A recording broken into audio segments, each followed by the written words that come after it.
A young boy and a young girl sit underneath a tree reading a book quietly. Suddenly, the boy stands up and closes the book with a bright smile. He declares that he's decided to become the greatest adventurer. The girl beside him suddenly grabbed onto his clothes, complaining that it wasn't fair because she wanted to be the greatest too. The boy stares at her for a moment before breaking into a grin.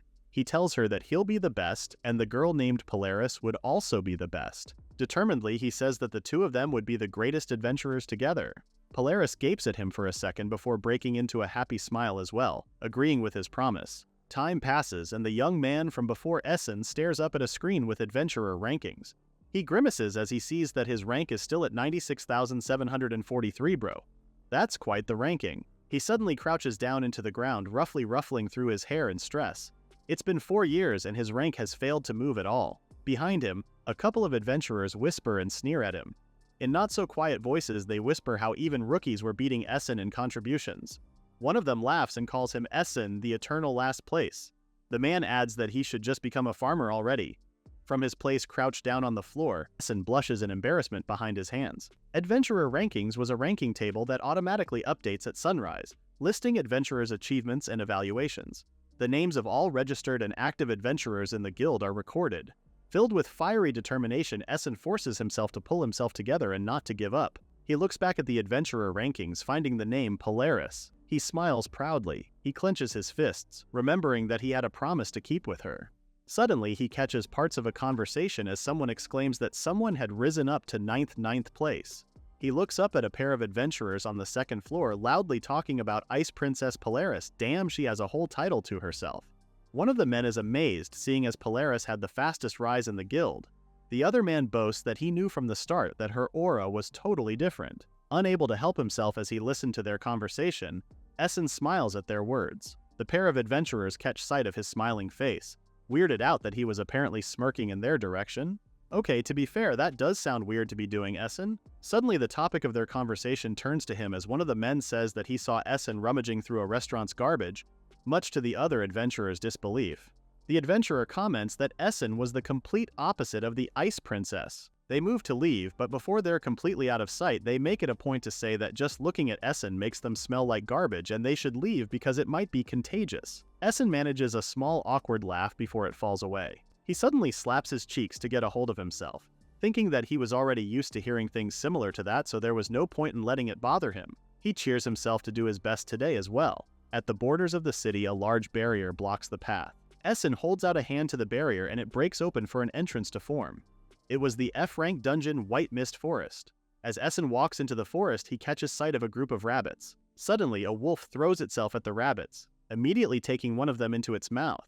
More of the beasts arrive and dig into the rabbits. Essen hid behind a tree, peeking behind it to make sure that they hadn't caught sight of him. The forest wolves were still young, so they were moving in packs. However, they still took down the swift forest rabbit so easily. Long ago, there was a war between gods and demon gods. The result was a stalemate, but with their last bit of power, the demon gods cast a curse to create monsters from the earth. In response, the gods used their last power to create barriers, dungeons, to contain the monsters, and to entrust the surface world to others in place of their wounded selves. They gave people a mysterious power called gifts. Humanity created the Adventurers Guild and the ranking system. The job of adventurers is to continually challenge the monsters living in dungeons so that the ever-increasing monsters don't destroy the dungeons. However, Essen was probably the only one making a living by gathering medicinal herbs. He pulls up various plants from the ground and inspects them. Essen takes a bite of some of the plants. Essen's gift was Monster Eater. He was given that dud gift that only lets him eat anything like a monster without getting sick. He softly laughs at himself, wondering how long he was going to keep doing what he's always done. Sneaking around, running away from mere F-rank monsters, he thought it was pathetic. Looking at the questionable thing in his hand, I honestly don't know if it's one of the plants or some sort or meat. Essen complains that he had another garbage meal that day, but at least it saves his food expenses. He's snapped out of his thoughts when he hears a scream. He hides behind another tree and peeks around it as someone screams for help. A girl sobs on the ground as before her stood a ferocious forest wolf ready to attack. Essen's eyes widened at the huge size of the adult forest wolf. The wolf growls, but when the girl screams for help once more, it lunges for her. It tackles her to the ground. Essen springs up, but he stops short. He was well aware how bad the situation was. He didn't have a gift that let him fight, and there were no other adventurers around. He clenches his fists tight, hoping for someone to come. The girl lets out a soft yell for help. Suddenly, Essen throws his whole body weight into the side of the wolf, effectively moving it away from the girl. The wolf stands a few feet away, waiting for Essen's next move. Glancing at the girl, he tells her to get up and escape. However, the girl apologizes for the large slash on her, making her unable to make a break for it. Essen's face pales at the fight of her wound. The wolf lunges again, now Essen as its target. Completely caught off guard, Essen takes the hit full force. It pushes him to the ground and he's barely able to stop it from biting into him. The woman screams in fear for him. Internally, Essen wonders if it was all ending for him in that F-rank dungeon. Without fulfilling his promise and without achieving his dream, the wolf wildly tries to bite him and Essen struggles to hold it away from him. For a split second, he hears himself think of his devouring gift, angrily asking himself if he was really going to let things end just like that. The wolf gets impossibly closer. He thinks of his gift again. Finally, blood spurts from the battle as someone is bitten. The girl screams, but the wolf is caught off guard and makes a pained sound. Even the wolf is like, "What the hell?" In his bloodied mouth, Essen holds a piece of the wolf's flesh. "Bro, how tough are your teeth? You took a whole chunk from it." Suddenly, a voice rings out in his head. It tells Essen that he had acquired the forest wolf's great fang. Essen freezes. The wolf retreats from Essen and the girl, lurking around them and waiting for its next chance. As Essen wipes the blood from his mouth, his thoughts are in a rush. He had just heard a divine message, the one people had said an adventurer would hear when their gift awakens. But Essen questions why it only activated then. The girl tries to crawl up to him, asking if he was all right. Essen is surprised at her question before hesitantly reassuring her. The wounded wolf grows once more before lunging again. Essen unsheathes a small dagger. As the wolf draws closer, he takes a slash at the wolf, but a loud snap echoes as the wolf takes a bite of it and maneuvers to the side. Essen clicks his tongue as the broken blade of his dagger falls pathetically to the ground close to the wolf. It was no use. A simple dagger like that was no match for its fangs. He needed something harder than a knife. He grits his teeth. But Essen pauses for a second, suddenly remembering the divine message from earlier. He was sure it said that he acquired the forest wolf's great fang. Essen had heard the divine message the moment he bit off the wolf's tongue. OMG, I didn't know he bit off the tongue of all places. I thought he got, like, the bridge of its snout or something. That's nasty. Essen brushes the blood at the corner of his mouth, suddenly excited at the idea. Rather nervously, he figured it was still worth a shot. He orders for his gift to activate. Almost instantaneously, something like a shadowy mask forms over his chin, forming what appeared to be the lower jaw of a wolf with tall fangs. Essen faces the wolf as it lunges for him. Essen takes a large bite out of the side of its head. The wolf drops to the forest floor, blood gushing from its wound. Essen stands over the dead wolf. He looks at it in surprise, unable to quite believe that he was able to defeat it. Slowly, the jaw-like mask over his face disappears. He hears the girl exclaim in amazement and whips his head to look at her. He runs up to her, asking if she was okay, especially with the wound on her leg. The girl reassures him that she was fine. With a bright smile, she genuinely thanks him.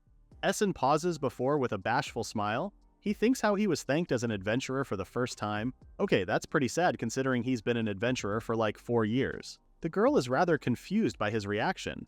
Later on, they sit on the grassy floors next to each other as the girl bandages her wound. She exclaims at how strong he was. Essen introduces himself, adding that he had the title of the Eternal Last Place. His mood suddenly worsens, realizing what he just said. The girl apologizes, admitting that she had just recently converted to being an adventurer, thus unfamiliar with his title. She introduces herself as Yua. Essen asks about her recent conversion, and Yua explains that she was actually a farmer before, but she had some business in the forest.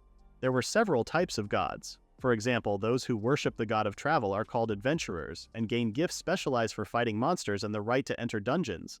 Pretty cool to hear that adventurers are for the god of travel. You'd think people made for fighting in dungeons were under a warrior god or something. Merchants worshipped the god of wealth, farmers the god of agriculture, each bringing appropriate benefits. Yua says that it must be really tough being an adventurer if someone so strong like Essen was in last place. Essen laughs awkwardly. He admits that it was actually the first time he was able to use his gift. Yua exclaims in disbelief. Essen tells her that he might have misunderstood it all that time. He thought his gift, Monster Eater, just meant he could eat anything like a monster, but it looked like he actually needed to eat monsters itself. During the fight, his gift was fully activated when he ate the forest wolf's tongue. Happy he got his gift activated, but that's still disgusting. Yua stays quiet as she listens to his explanation. Yua suggests that it might be that he doesn't get the part of the monster that he ate, but rather the monster's unique ability. Imagine he just ends up with a forest wolf's tongue. Like, what does he even do with it? Essen agrees with her thoughts. However, he thinks how up until then, eating cooked monster meat never triggered a divine message. Even discarded raw meat didn't cause any changes. He supposed that he might still have to eat the meat while it was still alive. He excitedly turns to Yua, declaring that maybe with his current gift he'll finally be able to get stronger. He pauses for a second before asking about what business she had in the forest, his question surprising Yua. Essen suddenly takes back his question, saying that he might have been a little too presumptuous. Yua looks down with a worried frown, seemingly thinking hard about something. Essen gets up with a laugh, saying that someone like him who was in last place most likely wouldn't be any help anyway. Yua softly whispers to herself. Clenching her hands together, she finally makes her choice and calls out his name. She gets up to stand and says that although it may be presumptuous of her since he already helped, she still wanted to ask him a favor. She asks if he would be able to defeat a forest cat for her. I love that the monsters are just animal names with forest tacked before each name. Essen is caught off guard by her request. Yua explains that she desperately needed the mushroom that grew on the forest cat's head, but she didn't have the money to post a collection request. Since she couldn't do it with her own strength, she begs him for the only cure to her mother's infectious disease. Essen tells her to wait a minute, remembering that forest cats were the strongest monsters in that forest. A silence passes between them. Finally, Essen turns his head away and softly says that he couldn't. Yua flinches. Essen apologizes for asking about her situation. He admits that his body had moved on its own during the fight, and if he was quite honest, he simply got lucky. He apologetically says that he couldn't suddenly take on such a strong enemy. Another pause passes between them. Finally, Yua speaks first. Forcing out a smile, Yua tells him that she understood and she apologizes for asking too much. With that, she turns around and staggers deeper into the forest. Left alone, Essen looks at the sky. The blurred-out image of another girl comes to mind. She asks him if his decision was truly fine with him. Essen doesn't say anything, stuck in place. Meanwhile, deep in the forest, Yua trudges on. She holds a large stick close to her chest as a weapon. Shaking and with tears in her eyes, she thinks about her mother and how she needed to do something. Suddenly, she's startled by a loud voice calling out her name. It was Essen, breathing hard as he ran to catch up to her. Yua is surprised to see him, but as he reaches her, Essen immediately apologizes to her for being wrong. Catching his breath, he tells her that he would defeat the forest cat for her. He admits that he didn't know if he could do it, and Yua cuts him off, saying that because of her sudden and selfish request, he would be put in danger. Essen determinedly argues that back then, he'd been using his gift as an excuse to run away, but right then he wanted to stop doing that. To be fair, as far as he was aware before, his gift was to eat questionable things without getting killed. Props to him for standing on business. Clenching his fists, he says that if he doesn't, the person he admired would laugh at him. Yua stares at him, still in tears but also touched. With a grin, Essen tells her to wait in a safe place. Yua breaks into full sobbing, thanking Essen wholeheartedly. Later on, Yua is left alone, wiping away her tears. She thinks about how Essen was probably scared too, but he still accepted her selfish request. She hurriedly looked around, wondering if there was anything she could do to help. Suddenly, she spots small footprints on the forest floor. Yua springs into action, resolute that she just couldn't rely on Essen completely. Meanwhile, in a cave hidden in the forest, a creature with mushrooms growing on its head raises its head, ears twitching. The forest cat watches the entrance to the cave. Its eyes focus on the newcomer. Essen carefully makes his way into the cave. Of course, he knew where the cat's den had been since he had been coming to the F-rank dungeon for 4 years. He presses his lips together, eyes sharp in focus. Thinking how there was no way he was moving up to a higher rank without defeating the cat anyway, Essen takes on a fighting stance as he challenges the cat. Essen decides to make the first strike. He lunges for the cat with a makeshift knife. Once he's close enough, he swipes at the air with his weapon. However, his attack misses the cat, his enemy no longer where he thought it was supposed to be. He looks up in a panic to find the cat glaring at him from its place in the ceiling. With a growl, its claws start to glow. When the light disappeared, its claws had gotten longer and sharper. Essen braces himself for the attack. The cat releases itself from the ceiling and slashes at Essen, but he's able to dodge it just in time. The cat's claws destroy the ground where it hits. Essen clenches his teeth, annoyed at the forest cat's speed and strong claws. He summons his abilities from the forest wolf, and a shadow-like jaws cover half his face. He lunges at the cat again, trying to bite at it, but the cat runs away just in time once more. The cat leaps onto a cliff, meowing at Essen. He grunts. Even with his fangs, he couldn't keep up with the forest cat's speed. Before he knew it, the cat was covered by a brilliant light as it ran towards him. It deals multiple blows to Essen, who barely manages to hold off from falling over but still earns multiple wounds. The cat had gotten even faster. He skids back with each hit. Essen curses as he's being toyed with. He makes an attempt to slash at the cat, but his attack backfires when the cat deals him a blow to the back. He looks around in a rush. Essen couldn't believe that the forest cat was only an F-rank monster. The forest cat swings its claws, slashes of air heading to Essen. He barely dodges the attack, but it breaks the ground all around him into rubble. He wonders if he had prepared better, if he could have fought more properly. He dodges again, his thoughts running wildly. He asks what he needed to defeat the monster. He needed to think of some way to break through and do something about the cat's speed. Suddenly, a figure breathing heavily arrives through the forest entrance. The person calls out to him. He turns to find Yua asking in a frenzy what she was doing there. The sudden arrival catches the attention of the forest cat. Yua answers in a rush that she thought she might be able to help Essen, and so she caught a forest rabbit for him. She throws the unconscious animal his way. Essen successfully catches it. Seeing that it was still alive, he remembers that a forest rabbit was known for its leg strength. Hoping that it doesn't just give him big ears or something similar, that would be fun to witness, not gonna lie, Essen immediately takes a bite out of it. The forest cat rushes for him once more, claws outstretched. Suddenly, a shadow-like smoke swallows Essen whole. The forest cat reaches him and swings, but Essen disappears. A familiar voice in his head tells him that he acquired the forest rabbit's swift legs. Both the forest cat and Yua look up to see Essen hanging from the ceiling of the cave. I'm pretty sure that his head crashed right into the ceiling, actually. Essen switches positions, looking up at the forest cat that remained on the ground. He thanks Yua before diving back down. Essen summons the wolf's great fangs again. Just as the forest cat had done to him earlier, he quickly bounces around it, trapping the terrified monster in place. Oh, now I feel bad. Look how scared it looks, Lamau. Finally, with one last lunge, Essen takes a bit off of its neck. Yua gapes in amazement. Essen slows to a stop as the dead forest cat falls to the floor. His abilities gradually fade. With a smile, he thanked Yua for the meal. That's a nasty way to put it, bro. Suddenly, Yua tackles Essen from behind. She exclaims that he was amazing for really defeating the forest cat. Essen gasps in shock at the sudden attack. Their eyes meet, Essen's face going completely red.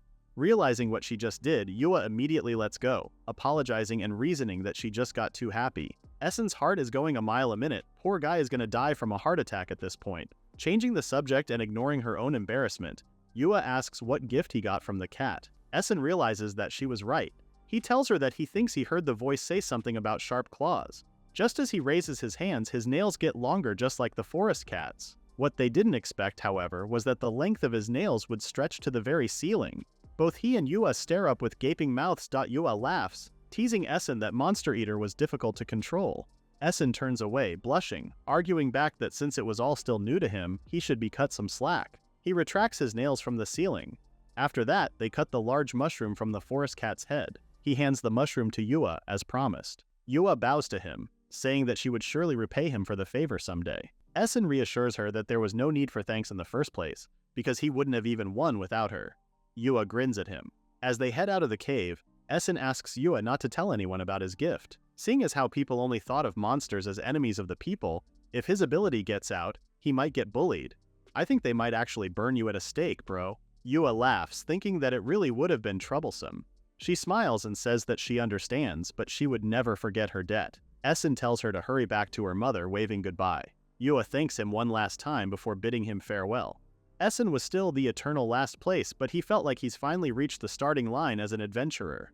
In his head, he challenges Polaris and even adventurers he hasn't met yet. Looking determined up at the sky, Essen declares that he was definitely going to become #1 in the rankings. Meanwhile, in the Adventurer Rankings board, Essen's rank, which has been 96,743 for the past 4 years, finally moves up to 90,000.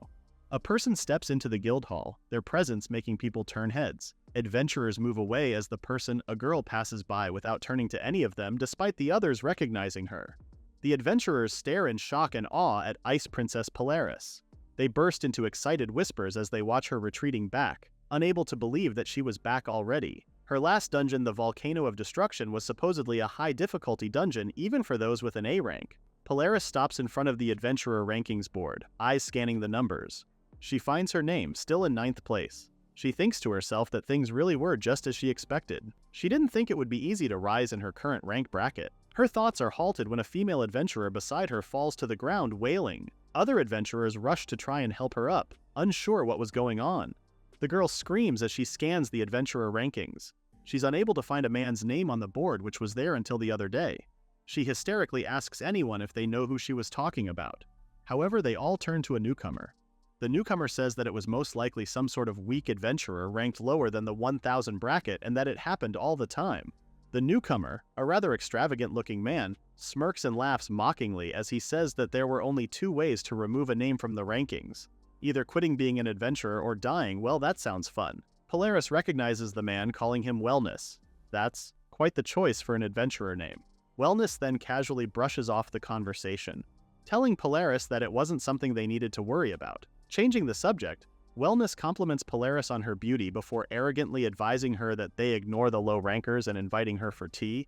Bro sounds like he doesn't have a lot of friends if that's how he talks to people. Polaris turns away, plainly telling him that she didn't need something like that. Wellness keeps going even as Polaris moves to leave. He suggests that since he was rank 73, it would be beneficial for them to form a party.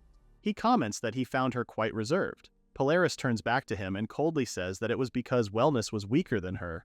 Oh, damn, she ain't messing around. Offended, Wellness looks away first, angrily calling her a battle maniac who relies only on her gift. What else is she supposed to rely on? It's been working out for her for this long anyway. Polaris exhales softly before turning back around. Her eyes find their way back to the adventurer rankings. They scan down to the very bottom and Polaris freezes. Essen's name was gone from its place at the very bottom. Polaris's face morphs into panic as she looks over the names over and over. She's in complete disbelief. She knew the Essen that had used to protect her when they were children, and she knew that he wasn't one to give up easily. Her thoughts continue to spiral to the worst-case scenario, but then she stops. There in the 90,000th rank was Essen's name. A sense of clarity comes over Polaris at the sight. Without saying anything else, she turns away from the adventurer ranking board and leaves. Pretty sure she just went through the first 4 stages of the 5 stages of grief before she saw his name. Unknown to her, Wellness had been watching her. Later on, Essen makes his way to the adventurer ranking board and exclaims in delight. Other adventurers turn their heads towards him, confused at his sudden outburst. A passing female adventurer warns eternal last place Essen to not suddenly shout because he was bothering everyone. But Essen excitedly announced that his ranking had just gone up. Essen smiles smugly in the background as the adventurers close by point at disbelief at the adventurer ranking board. The adventurers around him start to burst into conversation, but not for what he thought. They ask him what kind of underhanded methods he used. One of them says that he was still at the 90,000th place. Another says it was actually easy to rise since all it took was to defeat a few monsters. Essen's proud smile slowly starts to slip off until finally someone says that there was no need to brag about something like his small rise in rank, because he probably just overtook inactive adventurers. With that, he curls up in a corner under the stairs, completely dejected. The adventurers gathered together earlier slowly dispersed, saying that if he was going to make a fuss over something like that, then he wasn't going to make it far. A more senior adventurer tells Essen that he's been without achievements for so long so his evaluation won't change quickly. Hesitantly laughing, Essen agrees with his words. He picks himself off the ground and forces himself to be more optimistic, thanking the older adventurer for putting him down so he can work harder without getting cocky. That's definitely one way to stay humble. The adventurer smiles at his positivity with a snort. Essen starts planning what to do next as the adventurers leave him be. In Essen's case, due to the nature of his gift, he should be going to various dungeons, but he's only been to the same place so he wasn't very familiar with others. At times like that, the guild counter was the place to go. The girl at the counter greets Essen with a bright smile. She apologizes for making him wait and introduces herself as Eruru. Internally, Essen exclaims how cute Eruru was. Unlike adventurers, guild staff women were gentle and intellectual. Essen tells her that since he wanted to go to an E-rank dungeon, he was looking for some recommendations. Eruru smiles warmly and tells him to wait for a second. Essen thinks that guild staff women were kind and gentle even to bottom feeders like him. They were beautiful. But according to Essen's research, although I have no idea why you would even look into that, Eruru was especially more beautiful. As she passes, Essen inhales and enjoys how she smells nice, bro. Please don't go around sniffing people. People already look at you weird. As she looks through the guild maps, Eruru turns and asks if he was indeed Essen. He's surprised, asking her if he already introduced himself. Eruru explains that he was simply famous in the lower guild. That's definitely one way to be famous. Essen laughs awkwardly and understanding. But Eruru continues that was the reason she was so surprised when she saw the rankings that morning. She praises him, telling him that she was glad his efforts have been paid off. Touched at the thought, Essen thinks how truly wonderful she was. He wholeheartedly thanks her, but she suddenly tells him that the time when he's about to move forward is when he's most likely to let his guard down. She makes sure to thoroughly warn him. Essen grins and gives her a thumbs up. Eruru smiles at his response before laying down multiple sheets of paper on the table as they go back to their main topic. For beginners, there was the Cemetery of Rest. Quite the funny title, considering if I hear cemetery, I'm pretty sure I would immediately think that resting is the main purpose. Calling it like that now sounds sarcastic, lol. In that dungeon, the slow-moving undead monsters there are safe to deal with. Popular places like the Yellow Earth underground passage have relics left behind, so an adventurer like Essen could get some income. The Wandering Cave has rare materials, however Eruru warns him that it might be tough to do solo. Essen looks over the files of the dungeons. He didn't feel like eating the undead, and I would sure hope so because that's disgusting. Essen also wanted to avoid more popular places or ones that couldn't be cleared. Essen asks Eruru if there was a place that wasn't too popular. Eruru thinks hard about it before shuffling through the stack of paper in her hands and handing one to Essen. Rainy Wetlands. In there was less competition. The monsters are standard. And the materials found there are in short supply, so they sell for higher prices. That's pretty weird. Considering how good it sounds, it's strange that it's less popular. Essen smiles at the information and decides on going for the wetlands. Essen tells Eruru that he was glad that he came to consult with her, and she encourages him to come by any time, adding that she would even give him more materials. Waving goodbye, Essen thanks her one final time and Eruru wishes him good luck. Later on, a figure passes through the barrier at an incredible speed. Suddenly, the large and shadowy rabbit-foot slides to a stop. Essen looks around as he arrives at the E-rank dungeon, the Rainy Wetlands. Essen continues to walk through a rather thick fog. Unable to see the murky swamp water, he accidentally falls into the pool of dark water. He crawls out and looks at his drenched feet in disgust. He finally understood why it wasn't a popular place to visit. I forgot he loses his shoes when he activates the Forest Rabbit skill, so I thought the swamp water fully melted his footwear lol. Just as he stands up, Essen notices something at the edge of the water. Even though the wetlands weren't popular, Essen still found it exciting to see so many new materials for the first time. He picks and plucks odd-looking shrubs and pushes them into his new magic bag. A magic bag was a magical tool with an expanded internal space. He was able to get one in exchange for the forest cat materials. Essen was enjoying the idea of using the bag to gather more items, but suddenly something long and fast darts by him. Something thick and slimy entangles itself around his neck, trying to strangle him. Essen looks around in a panic and finds a wetland frog, its tongue pining him down. The frog had poison, however, in the Rainy Wetlands. It was also by far the weakest enemy. Essen summons the claws he got from the forest cat, and with a crossed slash, he cuts the frog's tongue down into multiple pieces. Seeing its tongue in parts at the ground, the wetlands frog makes a run for it. Essen tries to give chase but eventually decides against it. Picking up one of the pieces of the frog's tongue, that's disgusting. Essen focuses on his goal to expand his gift. He puts the piece of tongue up to his mouth and eats as he thinks proudly that he was doing pretty well. A voice rings out in his head that he obtained the wetland frog's whip tongue. Eventually, he finishes his meal, casually cleaning his mouth. That's unimaginably nasty. Just then, Essen's throat constricts painfully. He claws at his throat, confused and dreading what was happening to him. Before he knew it, he was foaming at the mouth. He curses over and over at the pain. He grabs at his burning throat to no avail. As he's forced to his knees, he drops the magic bag. He makes a rush to rummage through the bag in a panic as he's slowly unable to breathe. Finding what he was looking for, he takes out a large vial of potion. He downs all the contents as soon as possible, only taking a breath once he is finished. Breathing heavily, he softly reprimands himself for letting his guard down. He's thankful he prepared an antidote, seeing now that Monster Eater couldn't neutralize poison. Essen comes to the conclusion that gifts weren't omnipotent and he sighs, saying how Eruru's warning was spot on.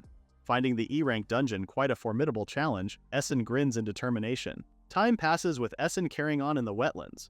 As he walks, he's unaware of a certain wetland frog following him around before ducking away. Essen looks down at one of the info sheets for the Rainy Wetlands monsters. He wanted to get powerful abilities if possible. However, if they were too strong, he wouldn't be able to defeat them. Not only that, he was already out of antidotes, so he needed to eat meat that was safe to be consumed. Turning to his side, he suddenly crouches to the ground as he sees familiar creatures on the other side of the rock formations and murky pool of water.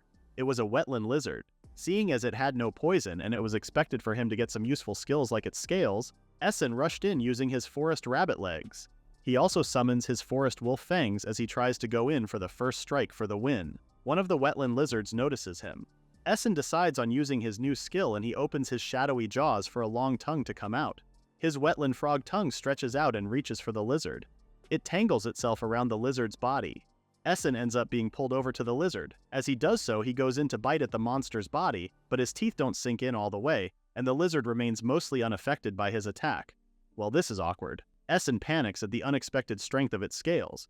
Eventually, another lizard notices him. Using its tail, it slams Essen away from its companion. Essen and his frog's tongue are forced to let go and he goes flying. The lizards are angered, the one that Essen attacked even more so, as it had a noticeable wound where he bit down. Essen was able to rip out a part of its scales.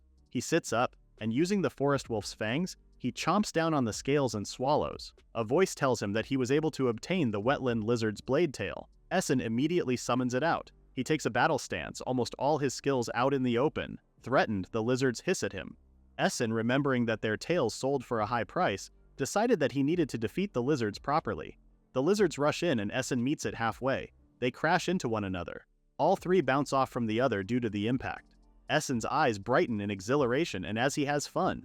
He could feel himself getting stronger both in gift and physical abilities every time he ate a monster. He was able to become even stronger. He stretches out his frog's tongue. It wraps itself around the dead tree trunk behind the lizards. Essen whips around using his tongue like a rope and pulling himself closer to the lizards at an amazing speed. Before the monsters could react, Essen is pulled over and slashes down at one of the lizards using his forest cat claws. The other lizard is caught by surprise. Its panic spikes and immediately decides to run away. It turns around to make sure that Essen wasn't chasing after it. But as it faces in front, Essen is already there. A daggered tail springs out for an attack. Essen's tail cleanly goes through the lizard. With a cough of blood, the lizard goes down. Essen pumps his fist in the air at his victory as his shadowy skills slowly fade back away. Pulling his hood up, he decides with a content sigh that he was going to call it a day. Set out on a blanket, he was able to get a lot of materials too, even better than he expected. The sun had begun to set back in the city. People of all sorts walk and run down the busy streets. Essen hums happily to himself as he walks. He was able to get a lot of money from selling materials. Maybe he could even get some good meat on his way home that night. It also wouldn't be bad to buy necessary materials for the future. However, he suddenly remembers that above all, he needed a pair of pants. Unfortunately, he didn't notice during the fight, but his new tail skill had torn through his pants, making him wonder why he felt rather cold, bro. You should have known that would happen when your rabbit legs straight up destroyed your shoes the first time. Right now, here in the city as he walked the streets, he only had a dark piece of cloth tied around his waist and covering his backside. In other words, right now, he is half-ass Essen. I'm happy to know that he has the heart to make quality jokes about himself. He starts walking faster down the street, focused on getting to a clothing store as quickly as possible. It would be bad if he ran into someone he knew. You just jinxed it. Almost immediately, dust is kicked up and the air glitters as a figure appears, calling out his name. Essen completely freezes up. Pun not intended. His thoughts spiral, hoping that it wasn't the right voice, but they call for his name again. Behind a rather distressed Essen was an awkwardly standing Polaris. She meekly congratulates him. Standing properly, she tells him that she saw that his ranking had gone up. Essen starts to turn around instinctively, ready to speak to her, but he holds himself back just in time, clenching his teeth. He keeps his back turned to her as she praises him for his hard work, although she didn't know what he did. Polaris was a high-ranking adventurer, and Essen believed that there was no reason for her to come to the lower district. He grits his teeth.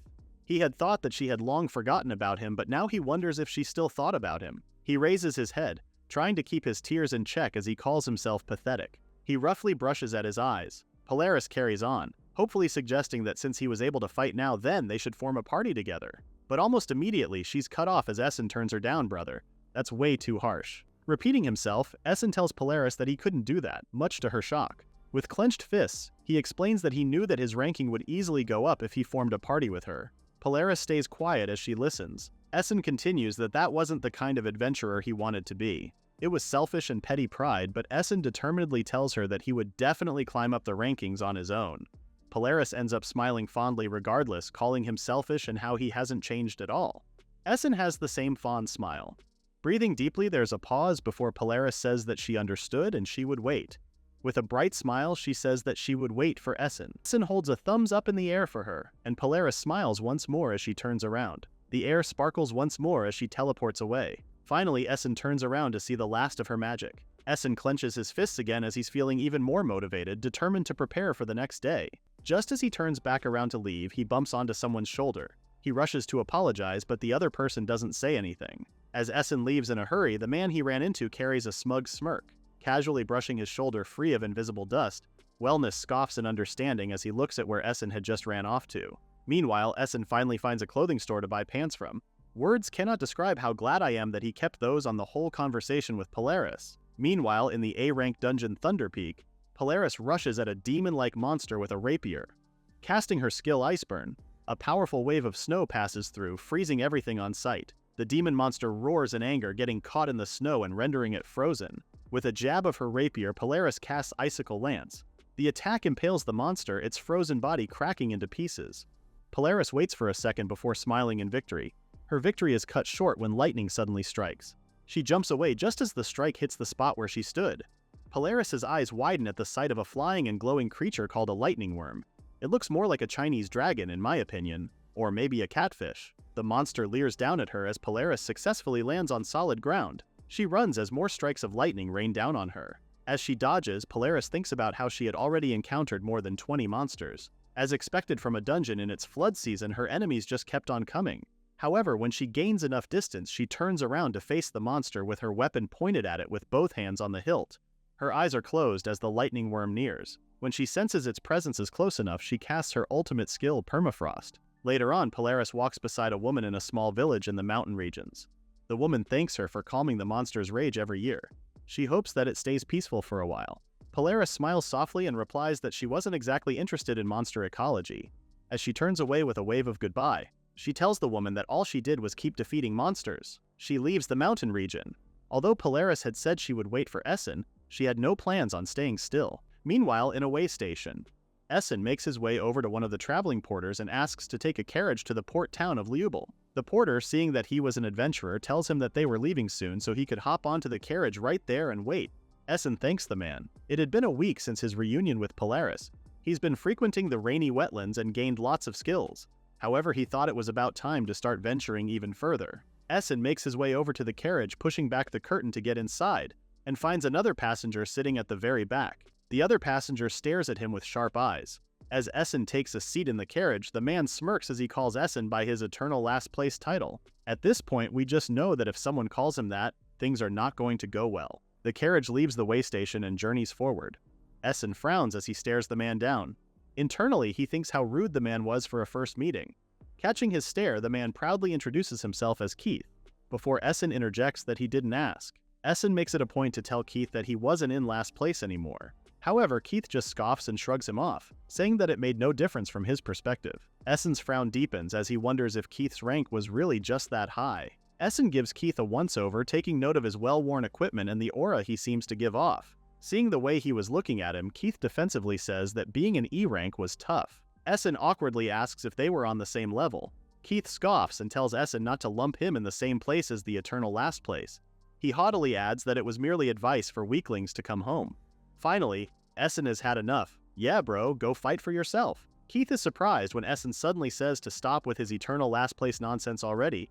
We can play a drinking game with the amount of times Keith calls Essen that way. Essen tells him that his title wasn't his name. Keith basically shrugs off his words, pompously saying that Essen was quite ungrateful for someone's kindness. Calling him Pessin instead, Keith challenges him to show that he was worthy of rising above. Essen takes on his challenge, although he really didn't have a reason to prove anything to Keith. Keith smirks at him. The carriage stops, and the porter from before lifts the curtain of the carriage to let them know that they had arrived.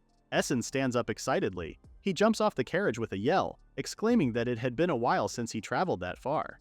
Keith exits right behind him, commenting that he was acting like such a kid. Essen replies that he just couldn't help it since he didn't travel much before. Essen turns to the side and exclaims at the sight of the wide sea. Essen's smile is wiped off his face when Keith calls him Pessin again. Essen corrects him, but he asks what Keith wanted nonetheless. Keith haughtily tells him not to say his name so casually before asking Essen if he planned on heading to the dungeon immediately. Essen threatens to beat him up, but he tells Keith that he was going to at least check it out. Asking what Keith's plans were, the sharp-eyed man laughs mockingly that, unlike Essen, he had the luxury of starting his conquest the next day. Essen rolls his eyes and blocks out the rest of what he was going to say. Essen really did meet quite a strange guy. Time passes and waves crash into the side of rocks at the seabed as Essen arrives at the E-rank dungeon, Roaring Reef. Eruru had told him about a not-so-popular dungeon spot once more. Punching his fist into his palm, Essen smiles at the idea that he would be able to acquire new skills to his heart's content and earn some pocket money from subjugation requests. He starts to stretch his muscles. Unpopular dungeons regularly received subjugation requests. If the endlessly spawning monsters exceed the acceptable limit, the barrier could break, causing a disaster called overflow that attacks people. Essen leaps up the rocks and lands on a cliffside. The rewards are generous to make up for the lack of popularity. This time it was the subjugation of 3 leaf crabs. Looking down at a group of leaf crabs swimming about in shallow water, Essen remembers hearing about how monsters nearly destroyed the neighboring village when he was a kid. Beyond rankings and rewards to prevent such things from happening, Essen decides on taking subjugation jobs like that occasionally. Essen summons out his tail he received from the wetland lizards. One of the leaf crabs looks up in alarm as something closes distance. With a resounding snap, Essen throws the full force of his tail on the crab, but his tail bounces back. He exclaims at the hardness of its shell. The crab's eyes follow him past its cracked shell. Just as Essen lands on his feet, the crab prepares to attack. With a swift slash of its pincers, it swipes at Essen. But Essen dodges in time, throwing himself into the air, and the crab's pincers cut the large rock behind him into two. Essen's face goes pale seeing what happened to the rocks. He lands back on his feet some distance away. Essen is horrified, unable to believe that the leaf crab only had the attack power of an E rank. The crab seems to mock him, motioning its claw towards him. Essen grins at the challenge. He wonders if maybe he had gotten used to being underestimated, but he was already used to that kind of thing. Going back to the fight, he lunges for the crab. The weakness of a crustacean monster was their belly and their relatively slow forward and backward movement. Essen clenches his fist, his daggered tail following close behind. Hitting it from underneath, he deals an uppercut that topples the crab onto its back. Essen smiles. After all, once they were flipped over, they wouldn't be able to do anything. The crab's legs frantically scuttle in the air, but that was it. He grabs onto one of the crab's legs before summoning out one of the forest cat's claws to cut the leg off. He exerts some effort in doing so since even the base was hard. He eventually cuts it off. The insides were full of pure white crab meat. He takes a bite. Immediately he exclaims at how delicious it was. Firm, elastic meat texture, rich broth aroma, and the natural sweetness perfectly matches the sea-derived saltiness. Essen suddenly stops short, thinking that if he started his own seafood restaurant specializing in crab dishes, he might possibly dominate in the field. His thoughts are suddenly consumed with the image of Polaris and how they could possibly run the place together. That's quite the imagination, bro. Try inviting Rank 9 to retire and start a seafood resto LOL. He suddenly slaps his hands over his head and calls himself an idiot. Filled with determination once more, he reminds himself that his dream wasn't to be #1 in the restaurant rankings. Picking up the leaf crab parts over his shoulder, he reprimands himself and says that with such wavering resolve, he would never be able to catch up with Polaris time passes. Essen ends up in the seaside town and decides on looking for a decently cheap inn. He's stopped in his tracks at the smell of delicious soup. The scent makes him turn to a building called Coral Inn. He opens the door and the man at the front counter asks him if he was an adventurer staying over for the night. Essen says yes and that he would like to stay for about 5 days. The man offers to let him stay for as long as he likes and Essen thanks him. Suddenly, he hears the loud voice of a child exclaiming at their older brother. A man in the building boasts that he was the strongest adventurer, and he came to the region's dungeon for reasons, but mostly it was merely a detour. This can't be good. The man turned out to be Keith, boasting to a young boy, showing off his bandaged arm. Keith tells the boy that it was the scars befitting a strong warrior known as Keith of the Scorching Sun. The boy exclaims at the coolness of Keith having his own title. Watching this all happen in front of him, Essen wears a complicated expression like a mix of cringe and disbelief. Just as Keith raises his spoon to take a sip of his soup, he notices Essen's presence. Pointing to Essen using his spoon, he tells the child to look at his underling who just arrived late. Essen glares at his words. The boy's eyes sparkle at the idea of Keith having an underling, kid. You shouldn't believe everything some stranger tells you. Walking closer to their table, Essen asks Keith what he was doing, to which the dark-haired adventurer sarcastically replies saying he was having dinner. Barely hiding his anger, Essen says that wasn't what he meant and he was referring to Keith feeding children lies. Leaning back on his seat with a smirk, Keith says that if Essen's ranking was still lower than his at 70,000th, then it was all the same to him. Calling him underling big bro? Oh, that's about to do numbers on a man's ego. Almost worse than the eternal last place, the boy asks Essen what his ranking was and if he had a title. Essen hesitantly answers that he was around 76,000 and slowly lies that he had no title. Keith doesn't let him escape, however, and asks if Essen had already abandoned his title as the eternal last place. Take a shot. Essen asks if he was allowed to cry now. Keith grins mockingly, saying that if Essen wanted to lecture him, he should first surpass him. Essen has no reply to his goading, just quietly crying at the harsh reality. Softly cursing, he mutters how he was already working hard to get stronger as of late. Keith doesn't take too kindly to his words, scoffing and saying that his efforts were nothing. With a harsh glare, he says Essen might be getting cocky because he had luckily began rising in rank. But for Keith, he still knew him as the one who used to laugh off insults with a grin. Standing up, he admits that he despised Essen's true nature. Essen clenches his teeth in anger. When Keith passes by him, he places a hand on Essen's shoulder and tells him that for someone without achievements, he only told him a fair assessment. Keith shrugs on his worn-down cloak and leaves the building. Essen watches him go, still rather angry, while the boy at the table is in awe. Later that night, as Essen lies down in bed, he frowns and curses at himself for being unable to retort to whatever Keith said about him. Bro, I don't think you could have said anything that would have gotten through that thick skull of his. Suddenly, there's a knock at his door and Essen gets up to let the person in. Opening the door, the boy from before greets him with a wide grin. The boy introduces himself as Nick, son of the owner of the inn. He asks for Essen's name and Essen introduces himself. Nick asks if he wanted breakfast prepared since his dad was asking. Essen agrees before commending Nick for helping around the inn. Showing the mop in his hands, Nick proudly tells Essen that he was saving up his allowance to buy a sword, and after that he would be able to conquer dungeons. Essen smiles and praises him for his dream. Essen fondly thinks how he was once like that as well. Using the mop to slash at the air, Nick announces that he would quickly surpass underling Big Bro, which was Essen and other adventurers. With a laugh, Essen says that he can't fall behind either. Suddenly, Nick says that he wouldn't lose either, especially not to a low-ranking big brother without a title like Essen. Essen clicks his tongue, taking mental damage at the boy's words. Clenching his fists, Essen thinks of how in his world, ranking truly was everything. Numbers were the sole indicator and strength determines one's worth. That was why adventurers aimed for the top. Essen reminds himself that someday he would surpass Keith and eventually Polaris. The night passes and it's another day at Leubel. As Essen eats, he catches sight of a man ready to leave the establishment, thanking the owner for the meal. Quickly downing his meal, Essen goes to leave as well, thanking the owner for his breakfast as he exits. As Keith walks, he hears someone call out his name. He stops and turns.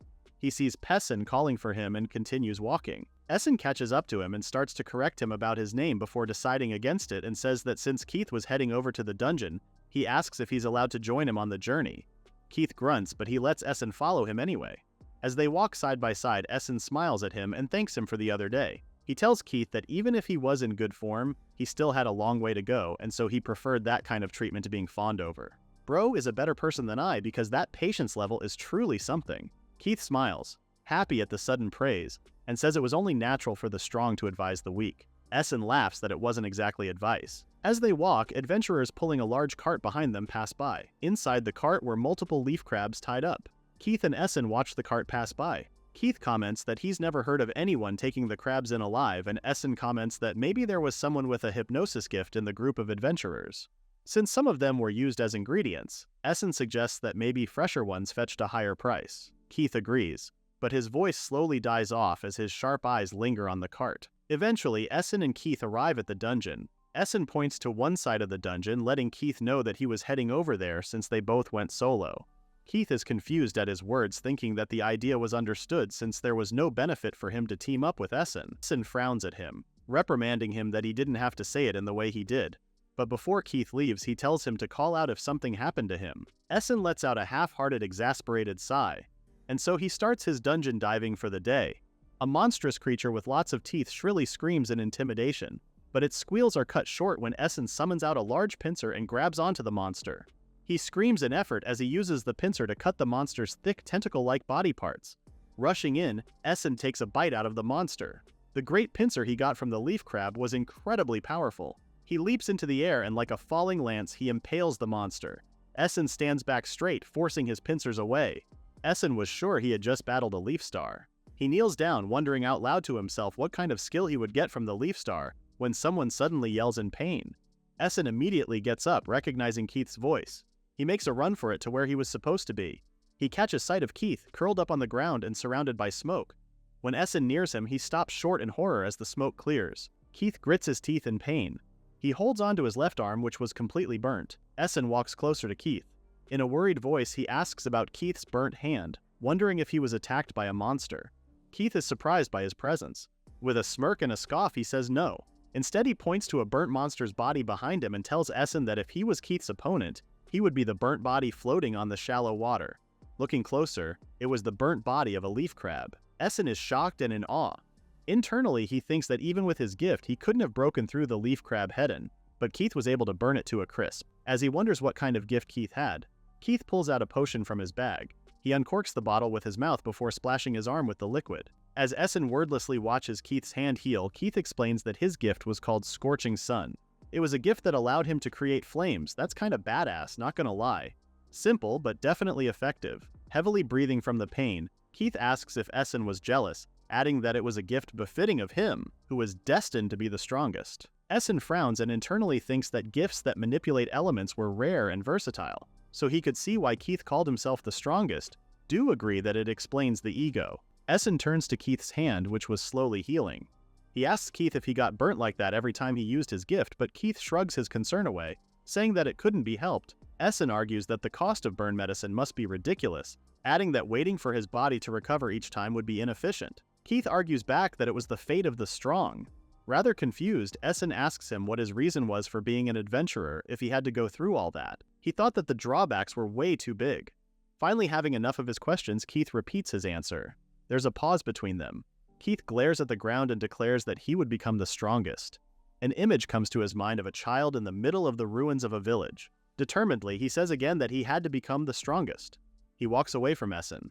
As he watches Keith's retreating back, Essen thinks of Keith sacrificing his body in exchange for strength over and over again. No matter how strong he looked, Essen knew he would always reach his limit. He wonders how Keith planned on becoming the strongest if he continued to stay as is. Suddenly, a couple of men pass by in a hurry, yelling that the town was done for. As they pass by Essen, he hears them plan on hurrying up and informing the travel god church. Ethan and Keith watch as they pick up the pace and leave.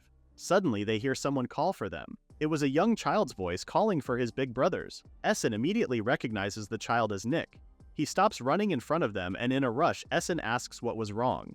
Breathing heavily, Nick informs them that the port market was in utter chaos because monsters were attacking. Essen and Keith are in shock. Without thinking twice, Keith breaks into a run towards the port. Essen tries to call him back. However, Nick also urges him to hurry up and come with them. As they get near to the port market, Essen stops in horror. Right in front of him, as Nick had said, the port market was a mess. Everyone was running and screaming in panic, the buildings trashed and ruined. Essen asks Nick what completely happened. Nick explains that they were auctioning off live monsters, and apparently the monsters all started rampaging. Essen suddenly remembers the cart of monsters that they passed by on their way to the dungeon. His thoughts are stopped at the sound of a large explosion in the middle of the market. Seeing that it was a large pillar of flames, Essen immediately figures out that it must have been Keith. Nick recognizes that it must be towards the port, and he urges Essen to hurry up. They make a break for it as the townspeople run away in the other direction. From what Essen had seen, there were at least 10 leaf crabs on the cart. Knowing that he would try to kill all of them, Essen begs Keith not to do anything reckless. Meanwhile, in a tornado of flame, someone makes soft gasps of pain. Multiple leaf crabs are burnt to a crisp. Keith stands in the middle of the scattered corpses, his arm outstretched and fresh from the attack. His arm is completely burned again. He flinched from the pain. Looking around him, he counted that he had killed 4 of the crabs. He grimaces in annoyance. Despite having killed so many, he had already used up all his burn medicine from earlier. He had been trying to lure as many as possible on the way to the port. However, he had to assume that there would be more monsters that escaped to other areas too. He's surrounded by more of the leaf crabs. Behind some of the crabs that were coming closer to him, he spots a small child hiding underneath the rubble. Keith knows that at the rate he was going, even his body wouldn't hold out. However, he still activates his gift. Flames encircle his arm as he readies for another attack. He throws the first punch at the closest crab. Casting Volcano Shot, his burnt hand hits the crab. Completely fried, the crab exploded into pieces. Okay, yeah, that's pretty sick. The other crabs are intimidated by his strength. The little girl screams in fear, however Keith stands in front of her. In a protective stance, he declares how strong he is to the monsters. Not sure if they'll understand that, but okay. He swears that he would not let them destroy the town Essen and Nick finally arrive, much to Keith's surprise. Essen worriedly asks about his arm. Keith brushes him off, saying that it was nothing serious and he still had his right arm. Essen asks if he had any medicine left and Keith says no. However, he says that he still had something to do. As his right arm starts to catch flames, he says that Nick went out of his way to call them. So that meant there was probably no one left in town who could fight. He couldn't take all of them out at once, but with a powerful blast of flames, he says that he would defeat every last one of them. The crabs that are not killed are pushed back by the force of the flames.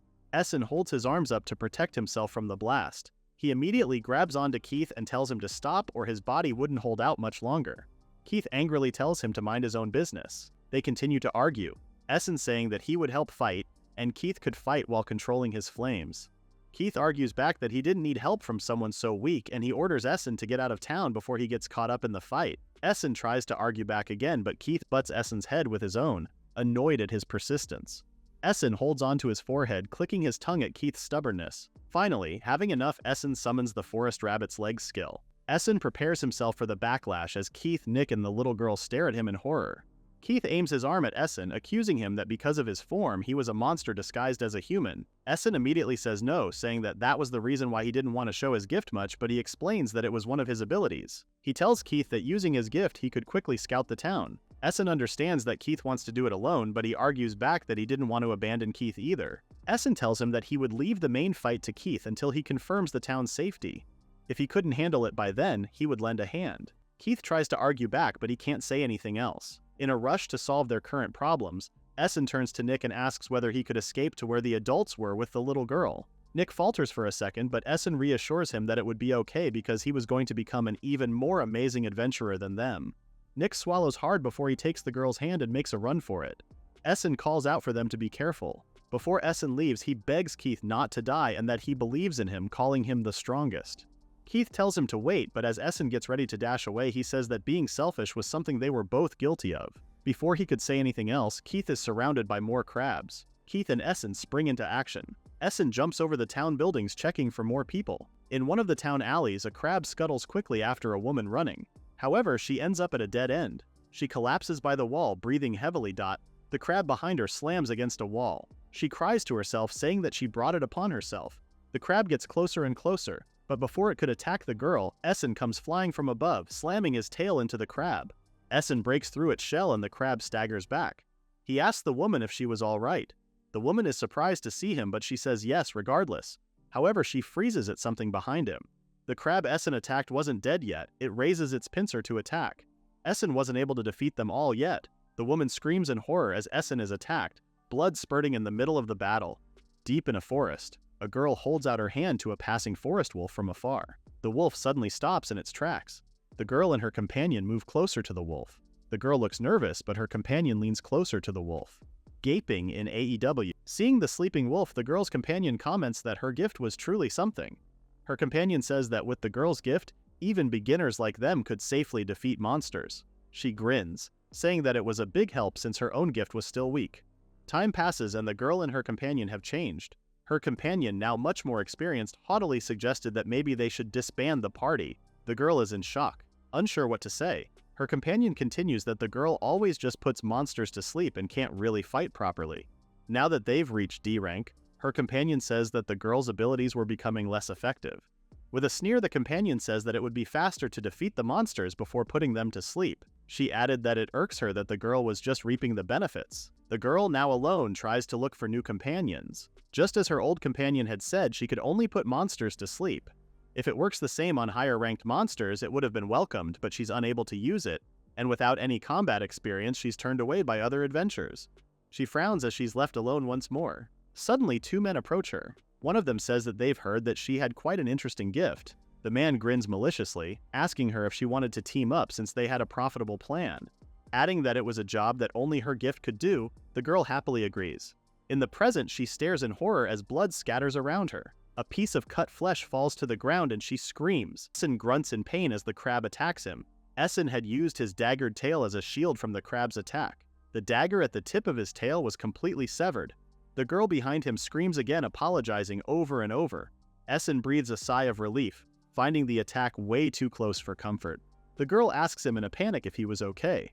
Essen says that although it wasn't quite like a lizard's tail, it wasn't a serious injury, so he was fine. The girl starts to cry once more. Looking at her face properly, Essen realizes that she was one of the adventurers they passed by earlier that morning from the party that let the monsters out. The girl hides her face in shame. She apologizes again, saying that if her gift was only more powerful, then things like this wouldn't have happened. Essen finally understands that the other adventurers had used her gift to incapacitate the monsters. Suddenly, something taps on the floor. The leaf crab, still alive, stands up with its pincers ready. The girl screams again and apologizes, and Essen reprimands her for saying sorry over and over again. What a mood, though. The leaf crab stares at them angrily. Essen stands to protect the girl. He asks her if she could use her ability on the crabs again since his comrades were in danger. Ashamed, the girl admits that she couldn't. Essen is in shock. The girl explains that once they woke up, the monsters seemed to develop a resistance to her powers for a while. Essen yells in disbelief that they were still trying to sell them alive, and the girl apologizes once more. Softly, she says that she knew it was dangerous, but she was just so happy that her gift was needed again. Essen's mouth forms a thin line. He remembers that there were two other men and that they might have invited her because of her gift's effects. He brushes the thoughts away, focusing on needing to deal with his current situation first. He needed to secure their safety quickly and go back to Keith. Suddenly, cracks start to form on a nearby wall before finally exploding as something bursts through the alley. It hits the crab head-on, much to Essen and the girl's surprise. Essen looked up in shock and disbelief at the creature that had just appeared.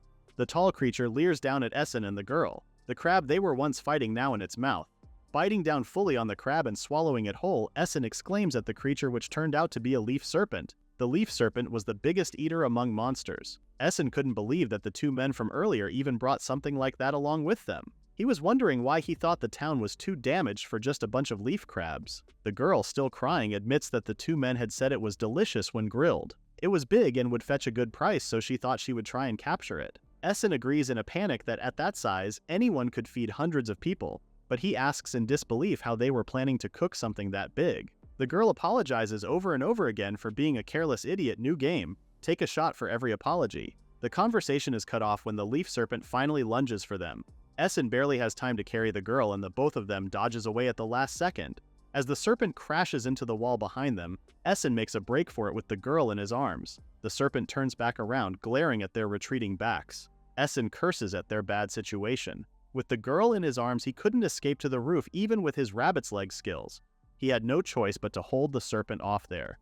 The serpent gets ready to attack once more. Essen turns to the girl in a rush, catching her off guard. Making sure that the serpent stays a good distance from them, Essen tells the girl that he would handle the monster and she should escape in the meantime. The girl tells him that the plan wouldn't work, much to Essen's confusion.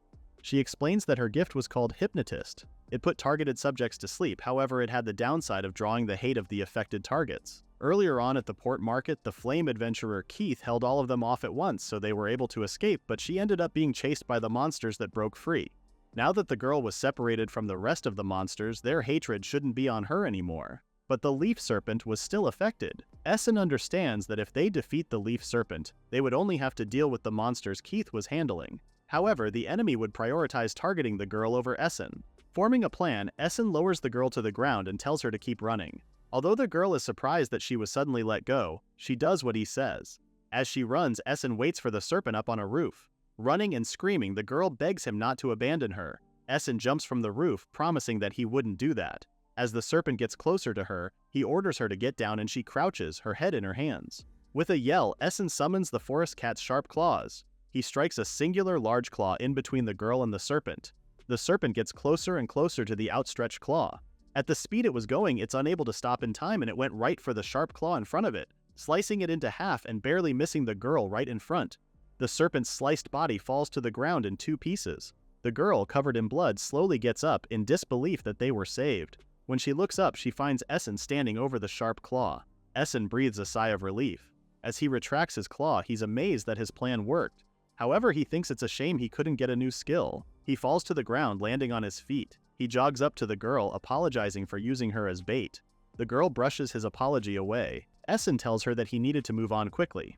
Taking off his cloak that was wrapped around his waist, he tells her that with things getting that big, the Travel God Church would probably step in. However, if possible, he asks that she not tell anyone about his gift. He wraps the cloak over her shoulders. Jogging away, he apologizes and says that he was counting on her.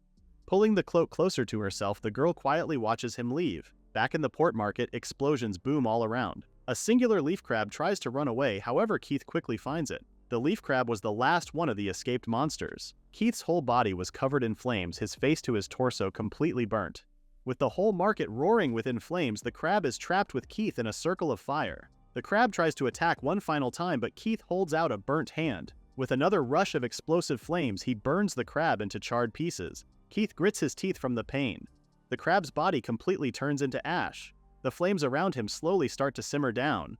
As Essen arrives in the port market, he catches sight of Keith falling to the ground. He calls up to Keith in a panic. He's managed to defeat all the surrounding monsters, but the flames on his body haven't gone out. Essen rushes up to Keith and grabs onto him before throwing the both of them into the seawater. I can't imagine how much the salt would hurt on burns. Essen floats both of them up into the surface as the flames on Keith's body are fully put out. Essen calls out to him over and over again, trying to wake him up, saying that he had defeated all the monsters. Essen swims them back to shore. He pulls them back up and places Keith down on the docks. Breathing heavily from the effort, Essen calls out to Keith once more, but his words are cut short when he hears mumbling. In a muffled voice, Keith says that he was being noisy before ordering him not to yell. With a small smirk, a wounded Keith tells Essen that he was the strongest. Blinking down at him in shock, Essen breathes out a sigh of relief before saying that Keith truly was something. Seeing that Essen came back, Keith asks if the town was safe. Essen confirms, saying that he only got delayed dealing with the leaf crab and the leaf serpent, much to Keith's surprise. He's in disbelief that Essen had defeated such huge monsters. He noticed that Essen didn't have any external injuries. Essen repeats that he was able to, although he wishes that Keith had told him about the monsters. Essen assumes that the wall of flames Keith made wasn't enough to hold the monsters back, but he stays silent. Essen slowly gets back up from the ground, saying that just in case, he was planning to patrol that town once more. Slinging one of Keith's arms over his shoulders, Essen props up Keith's body using his, saying that he needed to take him to a clinic first. Keith and Essen start to argue. Keith tries to argue that he could walk on his own and that being supported by Essen was making his burns hurt more. But Essen argues back that he was lying, that Keith was putting all his weight on him, and if he was the strongest, then he should endure it. Time passes. After running around like that, they received a brief hearing from the guild branch. Thanks to that, Essen fell asleep as soon as he got to the inn. He's completely passed out for the rest of the night. The next morning, as Essen is on his way to the clinic, he passes by a figure that notices him. Turning to him, the person asks if he was indeed Mr. Essen. Essen's confused, but he confirms his identity. The person happily smiles that they were right and introduces themselves as Furcy. They were a priest from the Travel God Church. Asking if Essen had time, Furcy says that they had questions about the events of the other day. Essen nervously looks at Furcy. He hesitates, but he ends up saying yes. Just as he thought, the Travel God Church had really shown up. Percy claps her hands together in glee, thanking him for agreeing even though he must have been tired from the recent events. Furcy happily leads the way, but all Essen could think about was how, for him, the church was worse than any monster. The Travel God Church was an organization of people who served the Travel God. They also manage adventurers who possess gifts. Their role was divided into two main parts. First, to bestow blessings upon those who become followers. People go to the church when they turn 12 and decide to serve the Travel God, or when they convert, they receive the blessing of a gift. Second, they punished followers who violated the doctrine. While general crimes are handled by state organizations, all issues related to church doctrine fall under the jurisdiction of church priests. In other words, if adventures caused monster-related damage to a town, they would become the subject of investigation by the priests. And in this case, it was exactly that. Furcy leads Essen towards the town church. However, what truly concerned Essen was how extremely attached the church was to their doctrine. Absolutely do not tolerate monsters. Gifts existed to defeat monsters. The Travel God Church considers this their most important doctrine. Even though it was only just a part of him, the fact was that Essen could transform his body into a monster.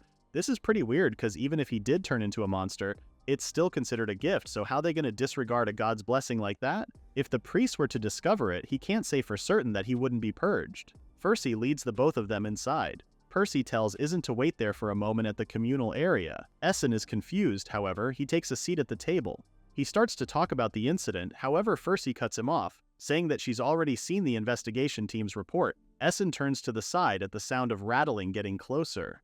He's surprised to see a whole feast right in front of him. Essen is in shock, unsure what to say.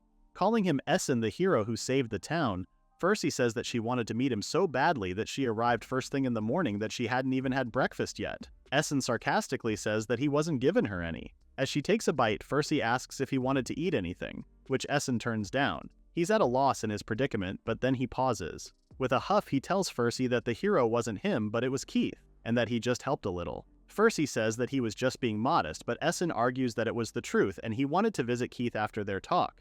As such, he asks Furcy to keep it brief. Furcy tells him that she understood.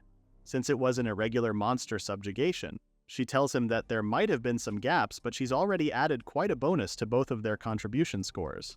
Essen is ecstatic at the news, saying that it was a big help. Furcy smiles at him warmly. Getting straight to business, Furcy wonders out loud what to ask first. Essen is unnerved, saying that things were just as written in the report.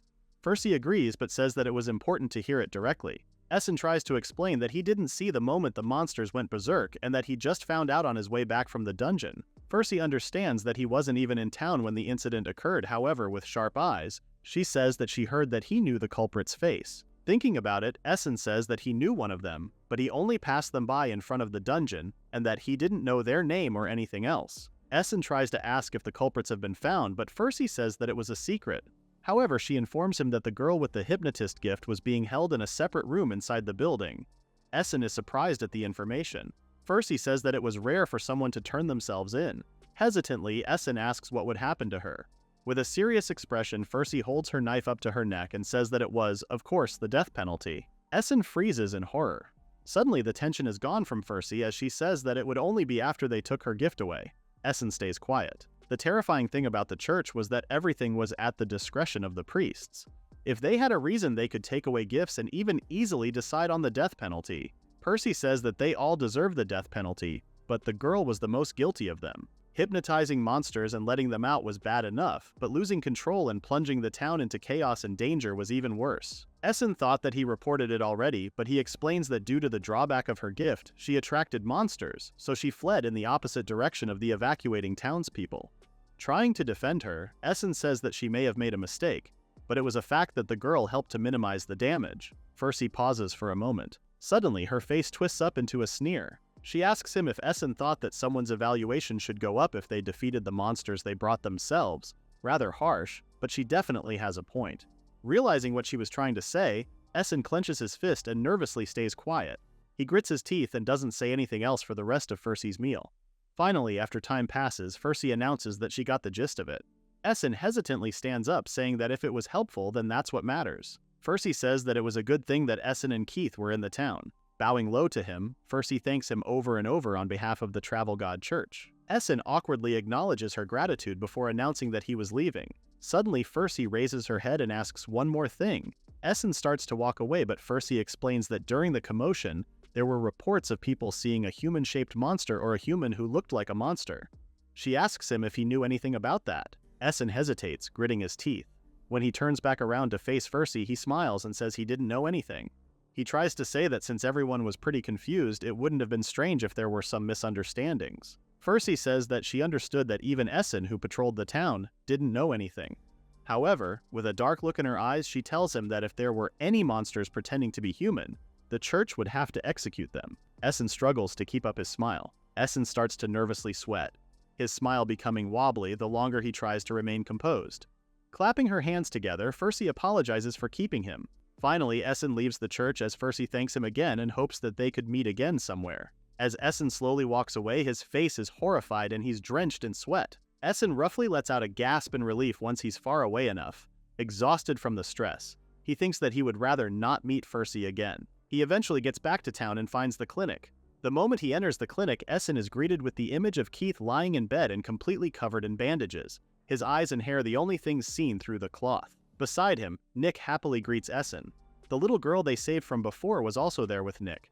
Essen is glad that she was safe. He walks closer, asking them how Keith was doing. Nick explains that the doctor said his injuries have healed, however he needed to rest until the regenerating skin settles. Although not adventurers, doctors also received gifts from the healing god of compassion and life to treat people. Essen smiles, relieved to know the news. Suddenly, he hears mumbling. He turns to find Keith trying to speak through the bandages, his expression angry. Essen tells him that he couldn't understand what he was saying, although he could tell he was energetic. Pulling down the bandages over his mouth, Keith tells the kids not to look at him in such a pathetic state, or they would be traumatized. Suddenly, Nick explodes in a loud voice, telling Keith that he was still super cool, much to his surprise. Excitedly, he says that even if it was the other day or today, he still looked cool. Nick turns to the girl, asking for her thoughts, and she happily agrees. She turns to Keith and asks if she would be able to become an adventurer like him. Keith pauses for a moment before turning away with a blush, saying that they were a strange bunch. Nick and the girl smile at him one more time before they bid them farewell, since they had to help out at the shop. Essen watches them go with a smile before turning to Keith and saying that they would surely become great adventurers. Keith's confused by his words. Essen explains that since they've seen that back of his protecting them, they definitely could be great adventurers. Blushing at the praise, Keith agrees with Essen's words. Essen laughs lightly. Suddenly, Keith is quiet. He clenches his fist. He calls out to Essen, saying that he had one request. Essen happily waits for his words until he realizes that Keith had referred to him with his correct name. In the E-rank dungeon Roaring Reef, Essen turns to Keith and asks to make sure if he was in top condition. Keith says that of course he was and asks Essen who he thinks he was talking to. Something large starts to make its way up from the water. Keith warns Essen that he was the one who needed to be careful, but with a grin, Essen tells him to leave it to him. In front of them, a large one-eyed monster bursts from the sea, shrieking loudly. Essen and Keith prepare for battle, focusing on the monster looming before them.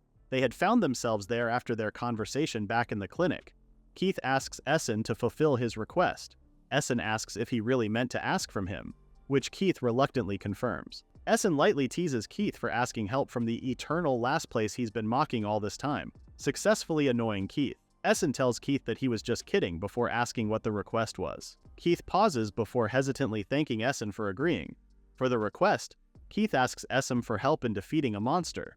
The target was a leaf shrimp. Essen remembers that it was a giant shrimp monster said to be the strongest in the roaring reef. Wonder why the deep-sea creature was named leaf shrimp. Keith suddenly tries to sit up and Essen goes to help him as he struggles. But Keith pushes his hand away. His fist shaking, he admits that he was weak. Whoa, bro is going through his character development arc. Keith says that of course his gift was the strongest, but he couldn't handle its overwhelming power himself. Moreover, the roaring reef dungeon was surrounded by water, which was the worst match for him. Even if he tried to conquer it alone, the best he could hope for is mutual destruction. That is definitely not the best solution. He admits that he's given up challenging it for years now. Essen laughs, saying that he couldn't believe that those were the words coming from someone who did something reckless the other day. Keith pauses before he frowns. He admits that it was because it reminded him of his hometown. Essen stays quiet at the serious tone of his voice. Keith continues that it wasn't like someone released monsters or anything, instead it was a monster overflow. Small recap, monster overflow is what happens when the endlessly spawning monsters exceed the containment capacity, making the barrier break and resulting in a disaster that strikes people. Keith's village was destroyed because of that. Essen apologizes for asking, but Keith brushes him off, saying that it was fine. It was true that the village was destroyed, but no one died during the calamity. In Keith's mind, he still remembers his past where a tall hero stands before him wielding a broken great sword. Essen smiles at the story. Keith says that it was thanks to a single adventure. He's heard that the hero is retired now due to the severe injuries he received during that battle. Keith figured that if he had waited for reinforcements, he could have continued being an adventurer. But he chose to save the lives in front of him and protected everyone alone. A younger Keith stares in awe at the hero. Keith smiles at the memory, saying that that was what he considered to be the strongest. Essen smiles along with him. Keith says that that was why he wanted to become stronger. Raising his right arm, still heavily bandaged, that was the reason he absolutely needed the reward for defeating the leaf shrimp. Essen asks what the reward for defeating the leaf shrimp was. Keith says that if an adventurer defeated the leaf shrimp, they would receive the water spirit's blessing as a reward from the guild. The water spirit's blessing was a blessing that reduces burn damage.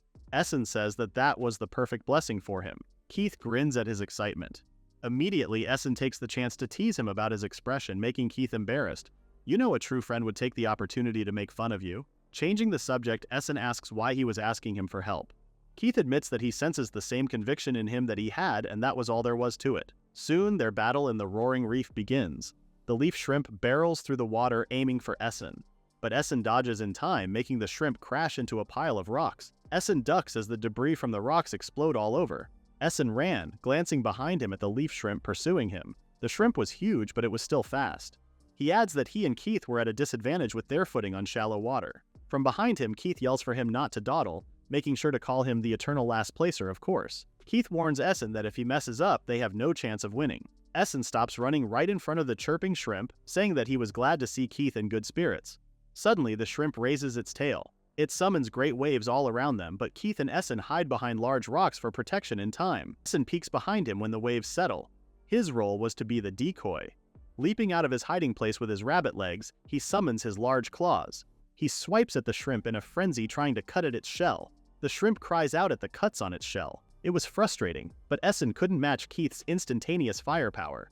As Essen had expected, its shell was even harder than the leaf crab's. It was taking time for Keith to unleash his maximum power. Keith was currently hiding behind the larger rocks, gathering his strength. Essen had to use his speed to whittle down the monster's stamina, and when it got tired, Keith could finally finish it off with one blow. The shrimp charges for Essen again, but he hops along the rocks to avoid it. Essen taunts it by saying that the shrimp had quick bursts of speed, but it could only move in straight lines, so it wasn't hard to dodge. The shrimp seems to understand him, getting pissed at his words. As Essen continues to hop along the rocks, he thinks that the shrimp with its big size should probably be consuming a lot of energy, so it was only up to Keith now. However, the shrimp suddenly raises a claw. Something fast moves towards Essen. Before he could react, Essen is blasted by a large explosion, hitting him square in the back. Keith calls out to Essen in a panic as he goes down on the water. Looking rather smug, the shrimp had blasted him with a blast from its cannon.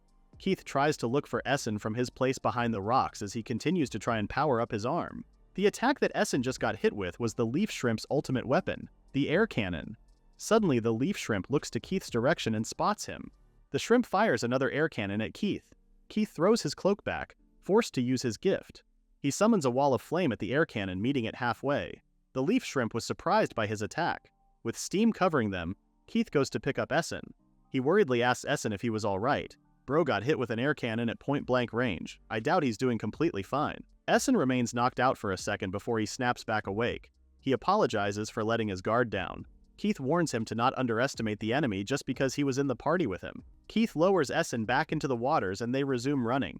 Keith asks Essen if he could move and tells him that they should regroup for the moment. Keith tells Essen that he used up his flame charge to save him, asking what he thought they should do now. Essen asks Keith if he could recharge right at that moment. However, the shrimp raises its claw again. Keith notices immediately and meets its blast with his flames once more. Steam covers them. Keith says that it was difficult to recharge right then because it seemed like the shrimp was targeting him now. They wait for the steam to clear.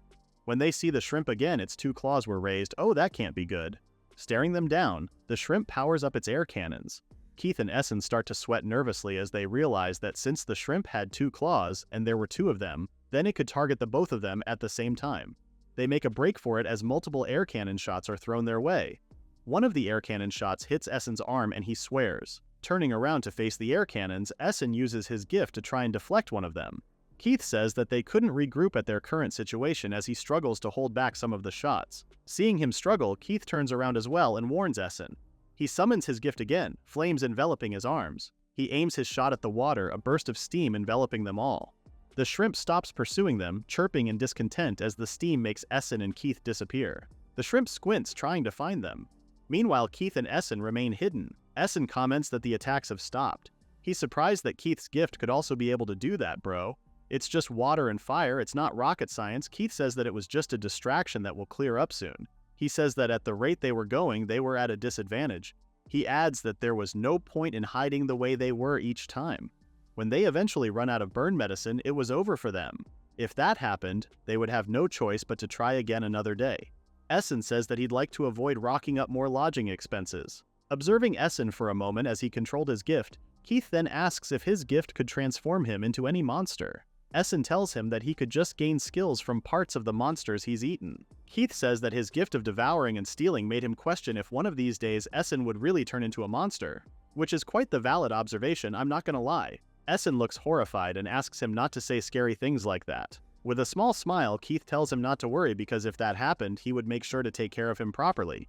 You know a bro a real one if they promise to take you down when you eventually lose control of your monster abilities. Essen thanks him for the reassurance, although hesitantly. Keith supposed that Essen didn't have any monster skills that would be effective against the shrimp at the moment. He suggests eating the shrimp to gain its skills. Essen points out that it would be difficult to get close to the thing.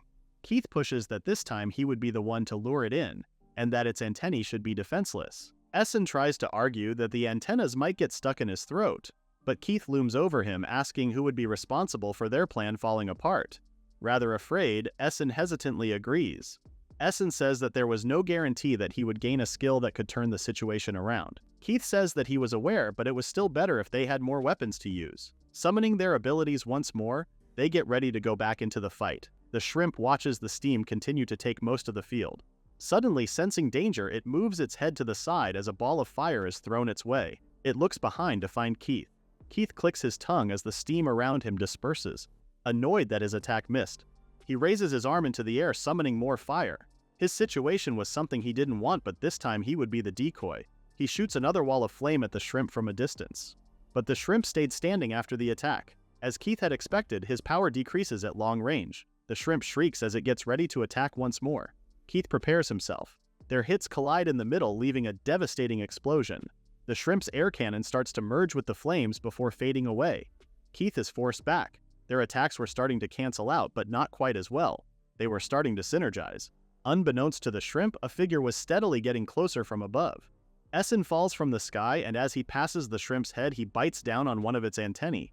Both the shrimp and Keith are surprised. Keith looks more disgusted than anything, really. And Essen lands in front of them. He bites down on the antennae and swallows. A voice in his head rings out telling him that he's acquired the leaf shrimp's air cannon. Turning around to face the shrimp, he says that he'll put its power to good use right away. His arm is enveloped by his gift as it shifts to the leaf shrimp's claw. He aims it at the shrimp. He releases a blast from his cannon as the shrimp raises his own. His claw is knocked back and Essen exclaims at the strong recoil. The steam disappears and the shrimp remains standing only slightly damaged. Essen exclaims that the cannon still wasn't enough to defeat it, but Keith argues back that it was good enough. Keith explains that its ability was air cannon. It was a skill that releases super compressed air from the muscles and the pincers. Keith wonders what would happen if they released his flames and fired with the air cannon simultaneously. However, their conversation is cut short as they're bombarded with air cannons once more. Keith clicks his tongue as he summons his flames. There was no time to explain. He orders Essen to fire his air cannon at maximum capacity. Essen asks if that would be enough to defeat it, but Keith admits that he wasn't sure. Essen pauses for a moment. Eventually he agrees, saying that he would trust Keith. The shrimp's air cannons continue to bombard them. Holding out his hands, Keith summons Prominence Blast once more. At the same time, Essen fires his air cannon. Their firepower merges into a large ball of energy heading for the shrimp at full blast. The shrimp shrieks as it's overtaken by a tornado of flames. Essen and Keith watch as the shrimp disintegrates. Keith and Essen stare at the charred remains of the leaf shrimp. Half of its body was burnt to a crisp. The lower half, the only thing left. Damn, they nuked him. Keith and Essen pump their fists in the air, celebrating their victory. Essen gives him a thumbs up, saying that it was thanks to Keith's quick thinking that they won. Keith huffs out proudly, saying that it was only natural because he was the strongest. They get closer to the shrimp's body. Essen asks if they'll be able to get the water spirit's blessing now. Keith says that that was the deal in exchange for the shrimp's legs. He grabs onto one of them and pulls it free. Keith says that they were a bit charred, but that much should be fine. One arm wrapped around the leg, he pumps his hand up into the air, saying that he could now reach even greater heights. The bright sun beams down on them. Walking back to the city, Keith asks Essen what he was going to do now. Essen says that he was going back home for now, especially since he was out of lodging money. He throws the same question back at Keith.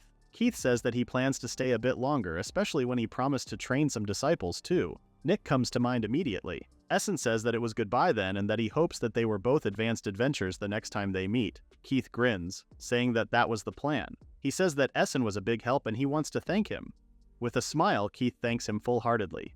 Keith raises a fist up to him. Essen replies with his own grin, bumping their fists together. Later on, in the Advanced Adventurers Guild, a man stands by the entrance. He waits for a familiar figure to exit the building.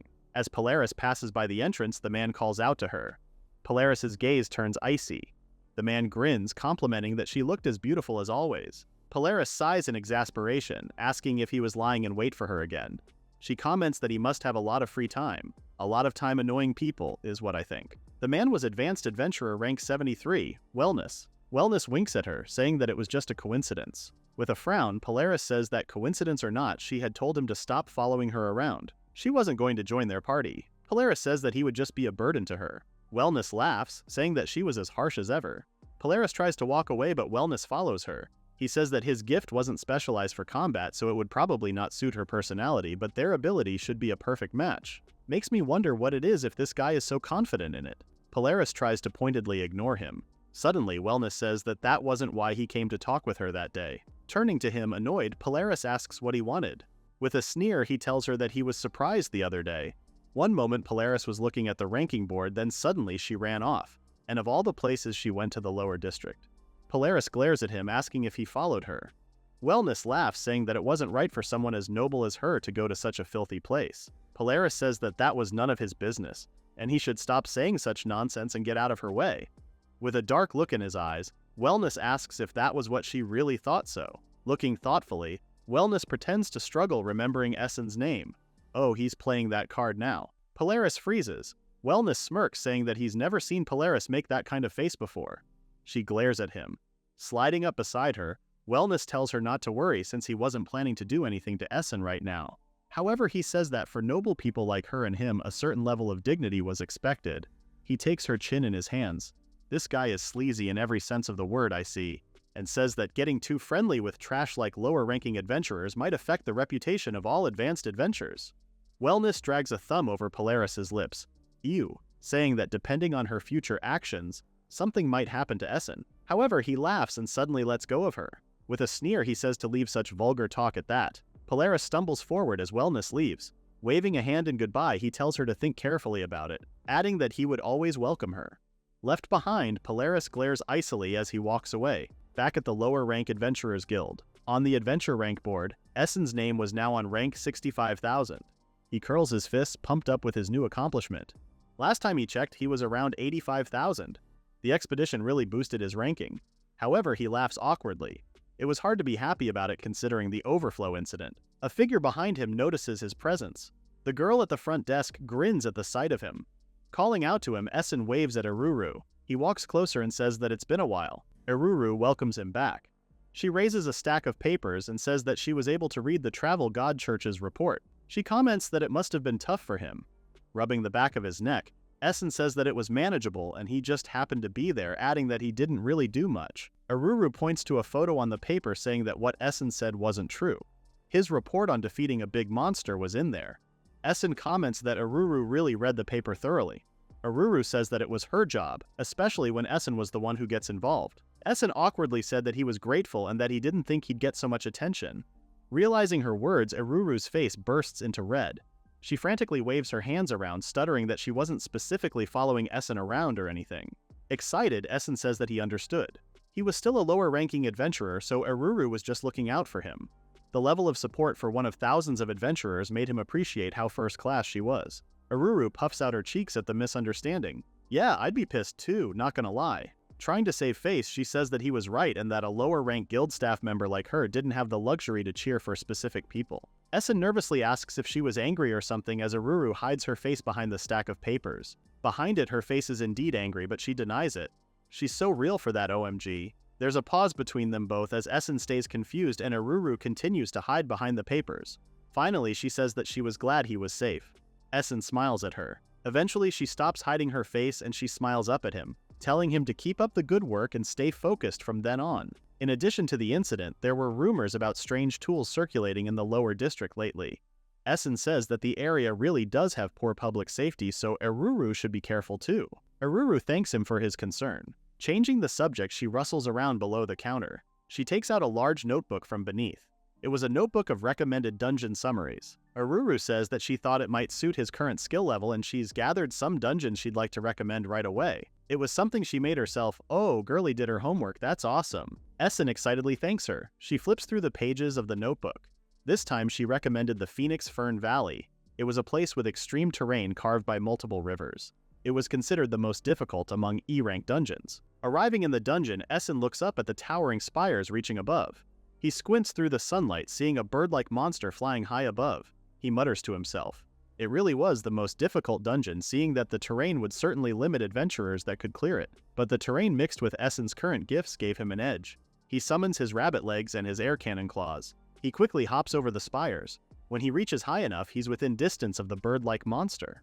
Essen positions himself for an attack and the bird notices his presence.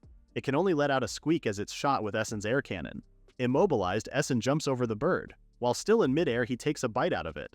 A voice echoes in his ears saying that he acquired the Valley Hawk's sharp eyes. Essen and the hawk start falling to the ground. But before Essen could hit the earth, he summons the frog's tongue and grabs hold of a tree branch jutting out from one of the spires. He lands painlessly on the ground as the hawk comes crashing. He thanks it for the meal, retracting his tongue. Essen comments that his new gift sharp eyes was an unfamiliar term. He decides to try it out and see what it could do. He activates it and immediately his pupils dilate. Suddenly, everything seems to pass by him in an instant.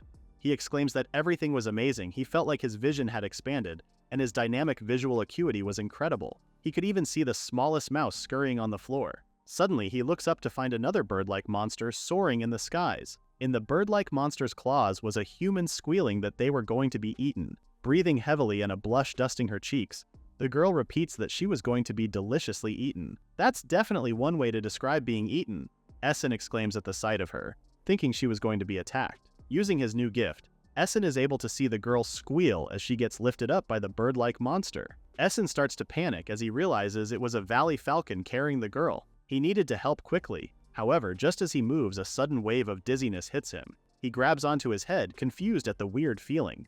He breathes heavily, trying to focus his eyes. He realizes he still wasn't used to them. He orders them to deactivate. Once he does so, he realizes how far away the girl and the bird actually were. Meanwhile, the girl in the bird's claws squeals again, excited that she was flying. With a blush on her cheeks, she wonders if the bird wouldn't eat her right away, And if that meant it would take her back to its nest, bro, I don't think she needs saving. Suddenly, she notices movement from one of the spires. A few feet away from her, Essen lands on one of the branches jutting out from the spire. Frowning in focus, Essen yells that he would save her. Bro, I honestly think she's where she wants to be right now. He leaps up from the spire using his rabbit legs. The girl has sparkles in her eyes at the sight of him. Seeing him talk, she wondered if he was a human-like monster. Essen had used his sharp eyes to make sure it was safe even if they fell by confirming that there was a big river below them. The only thing left was to put his plan into action. He throws his head back. Whipping his head forward, he summons his frog tongue, hoping to grab the falcon's wing skill. His tongue wraps itself around the claws holding onto the girl. Essen's hand sharpens and grows longer in front of the falcon. With a swipe of his sharp claws, Essen cuts through its legs. He cuts off the claws holding onto the girl, pulling her to him using his frog tongue. The claws start to loosen their hold on her. Eventually, they fully let go of the girl and she starts to free fall. She yells in alarm as she goes down. Essen followed soon after, diving down with her. He pulls up the falcon's claws up to his mouth and bites down. He waits for the voice that tells him that he acquired the Valley Falcon's silver wings. His eyes lighten as he hears it. He presses his arms close to his sides to fall faster. When he's close enough to the girl, he yells for her to reach out her hand. Taking notice of him, she struggles to give her hand to him. The moment he takes it, feathers burst out. Essen holds the girl safely in his arms as he lowers the two of them slowly using his new wings. Essen's rabbit feet stop just inches away from the river's waterbed. The girl says that they just stopped in time, but Essen cuts her off, saying that they didn't. They go crashing into the water in the next second. Time passes as they dry themselves off. Essen apologizes for letting both of them fall into the river. It was his first time using the wings, so he couldn't control it. As the girl wrings her jacket dry, she reassures him that it was okay and he was only trying to save her. Thankful for her understanding, he asks if she was hurt. However, she suddenly holds onto his hands, saying that there was something more important. Oh boy, this can't be good. In a rush, she leans in closer to him and asks him questions one after another. What was the form he took earlier, if he really was human? If it was some kind of gift? If he could do it again? How he even had all sorts of parts that looked just like a monster's? Essen blinks at her at a loss for words. Finally, the girl leans back and apologizes. She got too excited and couldn't help herself. She introduces herself as Ryuka. Essen introduces himself as well, and she excitedly thanks him. Essen stays quiet for a moment as he watches her. Eventually, the girl asks what was wrong. Hesitantly, Essen asks if she wasn't scared of him. Essen explains that her reaction was different from others. Even though he saved her, normally people would be suspicious of someone who looked like a monster. The girl tilts her head in thought. She explains that the types of monsters that appear are already determined for each dungeon, and the barrier's power prevents monsters from moving to other dungeons from outside. So it only made sense that it wasn't a monster but an adventurer's gift or ability. Essen hesitantly agrees but points out that there was also the possibility of a newly appeared monster. With a blush and excited look on her face, Ryuka starts to drool and breathe heavily as she tells him that she loves monsters. Oh, she's that type of person, Ulmao. She says that even if Essen really was a monster, she honestly wouldn't care. If anything, she'd want to get closer to a human-shaped monster. Essen looks scared as he backs away. Honestly, same. Ryuka continues that she thought monsters were cool. They all had specialized organs developed for hunting, and their designs were just irresistible. Essen is dumbstruck when Ryuka admits that earlier she tried to get caught by the falcon just to see one up close. Although she hadn't thought about what would happen after getting caught, girl was willing to risk it all just for that one moment. Kinda respect it. With that in mind, she starts to go around Essen before excitedly asking him to show her his wings and fangs again. She claps her hands together in request. Essen hesitantly says that with a gift like that, he didn't really want to show it to people. Ryuka slides up next to him and teases him for suddenly being shy, especially since he's already shown it to her once, so it should be fine. She pokes at his cheeks, making him embarrassed. He eventually agrees, seeing that he had no choice. Essen calls out the Valley Falcon's silver wings once more. Ryuka's face lights up immediately and her eyes start to glitter. Essen asks if that was good enough. But before he can deactivate them, Ryuka throws herself at the back of his wings. Oh, you're screwed, bro. She was completely amazed that they were just like real wings. Ryuka wraps her arms around Essen, making him squeal in surprise. She's locked in now, and so are you, Essen. Lost in her excitement, Ryuka lists down her observations about Essen's wings, excited to find them fluffier, softer, and relatively darker than their original counterpart. Essen completely freezes, his face going red as Ryuka comments that it was a shame that his wings didn't smell like an animal. Shaking, he manages to stutter out for her to stop. He eventually has enough and flies away from her, making her stumble forward. Essen drops to the ground after deactivating the wings on his back. Blushing furiously, he says that he had enough and if Ryuka licked them, it would feel weird. Hold up, she was planning on licking them? Ryuka marvels at the fact that he can actually feel with them. Girl, that is definitely not our current concern. She continues to try and push him to let her, saying that it wasn't like they would disappear. But internally, Essen couldn't help but feel nervous feeling her chest pressed up against him. He grumbles to himself at his pathetic behavior. Ryuka coyly says that if Essen really didn't like it, she guessed she had no choice. Essen hides his embarrassed face by turning his back to her, exposing his clothes that were ripped open by his wings. Ryuka stares at him thoughtfully. She hesitantly asks him if he was a lower-ranking adventurer. Essen confirms it before asking why the sudden question. Ryuka points out that his clothes were still torn. She explains that mid-rank adventurers and above often have equipment made from monster materials, and many of them have regenerative properties. Essen touches the hole on the back of his clothes with an awkward smile. He comments that she knew a lot before asking if she was a high-ranking adventurer or something similar. Ryuka laughs, saying that she was just a humble craftsman by trade, which was why she suddenly thought she'd make some equipment for him. Later in the day, she leads the two of them to a rather large building with an odd shape. As they arrive, she grins at Essen and tells him to think of it as thanks for saving her and showing her his gift. She throws her hands up in greeting as she welcomes him to her workshop. Essen marvels at the building. He had no idea there was a workshop like that outside the city. Now that he thought about it, it was his first time visiting a craftsman's workshop. Essen asks why the building had legs like a giant spider. She has to keep up with her aesthetic, of course, let a girl have her hobbies and all that. Ryuka laughs, saying that it certainly looked more like a monster than a workshop. She explains that the building was something she had created with her gift. Her gift was called the Magic Workshop. Essen commented that craftsmen's gifts were amazing, but Ryuka disagreed with him. Normal craftsmen had gifts related to their skills like blacksmith or chef, but hers seemed a bit different from the others. She winks at him like they were sharing a secret and tells him that it was like his gift. Essen smiles, asking if she meant it was a special kind of gift. He laughs and says that he liked it when it was put like that, and Ryuka agrees. She opens the door for the both of them. Ryuka urges him to come inside, and Essen is introduced to a large work area. He marvels at the workbench, the tools, materials scattered all over, and the burning fireplace. He follows Ryuka deeper into the building. Looking at everything inside the workshop, Essen comments that she really did seem like a craftsman. Ryuka agrees before saying that she would just need to prepare a couple of things, so he was free to look around. Essen agrees, his eyes immediately wandering to see a monster's skeletal jaw on the table. He wonders if the jaws were from mid-rank materials or higher. He touches the skeleton as Ryuka speaks again. Suddenly, the monster's jaws bite down on Essen's finger. Essen screams in surprise and pain, trying to wave the skeleton away, but it was clamped down shut on his finger. Ryuka makes a half-hearted comment for him not to touch things so carelessly. Essen panics, saying that his finger was about to be cut off, but Ryuka just laughs at him. Eventually, Essen's finger is tightly bandaged up. Ryuka tells him that undead materials were just like that. Essen complains that she could have told him that earlier, but Ryuka argues that Essen was the one who tried to touch it without permission. Essen continues to cry from the pain, saying that although it was true that she only said that he could look, it was clearly still a trap. Ryuka happily claps her hands together, saying that that was a good idea for new equipment. She writes the idea down before closing her notebook and changing the subject. She stores the notebook away and rustles through her pockets for an item. Saying that it might eventually get too late to do it, she takes out a roll of measuring tape. With a bright smile, she tells him that she needed to take his measurements to make his equipment, so she orders him to take his clothes off.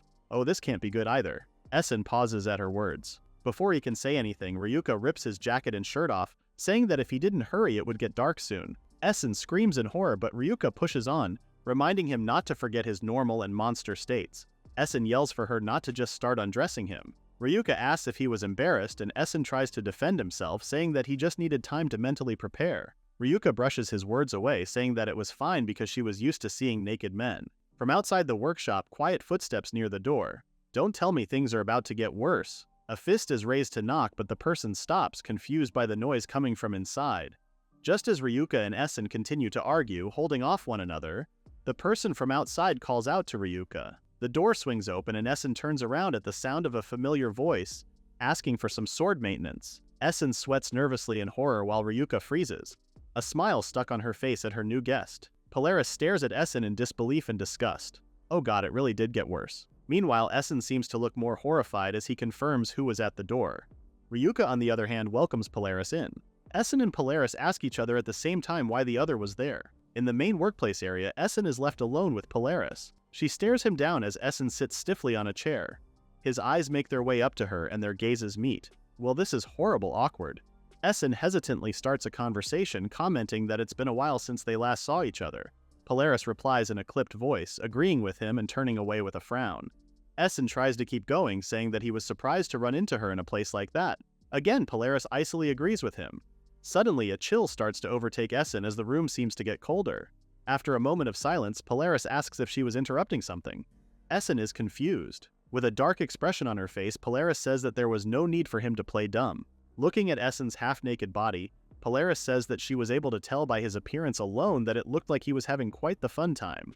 Bro, despite how she uses ice powers, I feel like she's about to cook you alive. Essen immediately tries to cover himself up, yelling that Ryuka just made him take his clothes off and he only met her today. His words only make Polaris frown more. Horrible, horrible way to explain things, bro. The chill around them gets worse as Polaris glares at him, asking if he was the type of person to do things at the house of a woman he just met. Essen looks horrified once more as he realizes that he had phrased things wrong. As the cold of Polaris's gift continues to surround the room, he tries to defend himself best he can. He says that it was only a misunderstanding.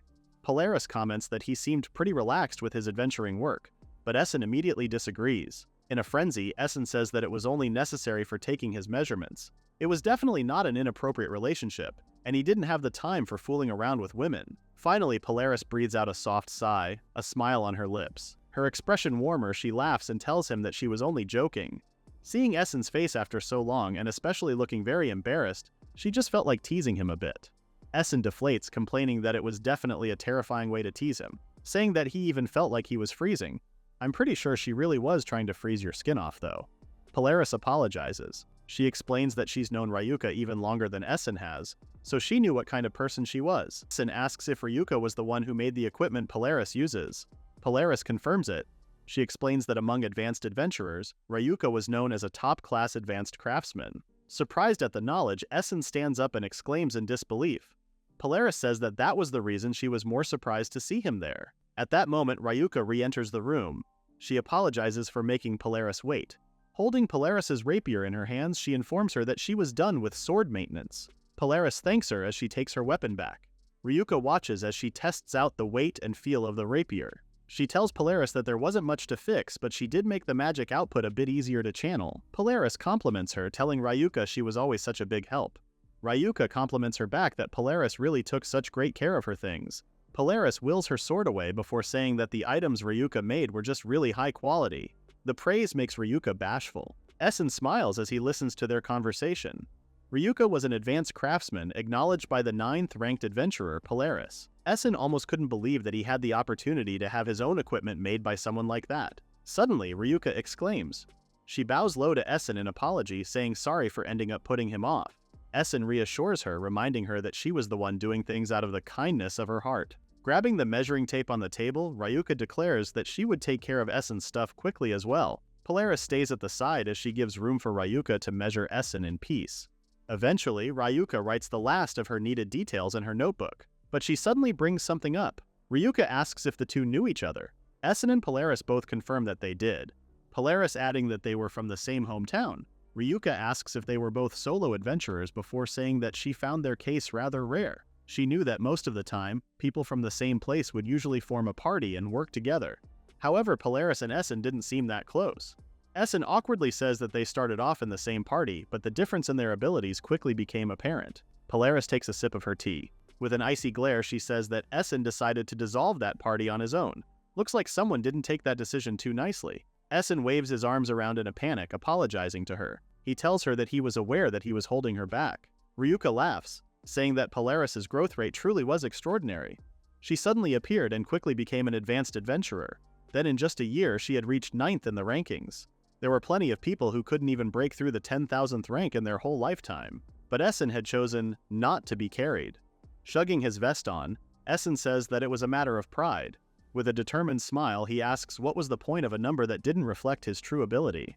Polaris smiles softly at his words. Ryuka comments that she really liked that about him, making Polaris freeze. She seemingly starts to emit a cold air around her again as she thinks about Essen and Ryuka. Essen tells her in a panic that it wasn't like that. Ryuka cuts in, saying that that was the reason she had to make equipment that could help his determination. Polaris asks if a craftsman of Ryuka's caliber was really planning on helping Essen, but Ryuka was sure of it, saying that it was thanks for helping her back in the dungeon. Polaris closes her eyes as an old memory comes to mind of her younger years. She remembers that she had met Ryuka in similar circumstances, being carried away by a monster in her excitement. Suddenly angered, Polaris tells Ryuka that she was starting to cause trouble even for Essen. But Ryuka presses her hands together in apology once more. Ryuka gives her a thumbs up as she swears to Polaris that Essen would truly get stronger. Essen smiles at her words and so does Polaris, saying that she was looking forward to it. Essen meets her determination, saying that he would surely catch up. Ryuka watches their interaction with a pleased smile. Polaris declares that she was heading out, Essen following close behind Dot. They both wave goodbye to Ryuka. Polaris swings the door open as they move to leave. Just as the door opens, Wellness immediately greets her. Of course this guy is suddenly here. In mock concern, he tells her to knock it out when coming to such remote places. Polaris is pissed that he followed her again, but then she catches sight of Essen behind her, looking confused. She grits her teeth as she turns back to Wellness, who was wearing a smug smirk. She wonders if his timing this time was not coincidence. That is the end of the recap at Chapter 11. Please read the pinned comment about the next part.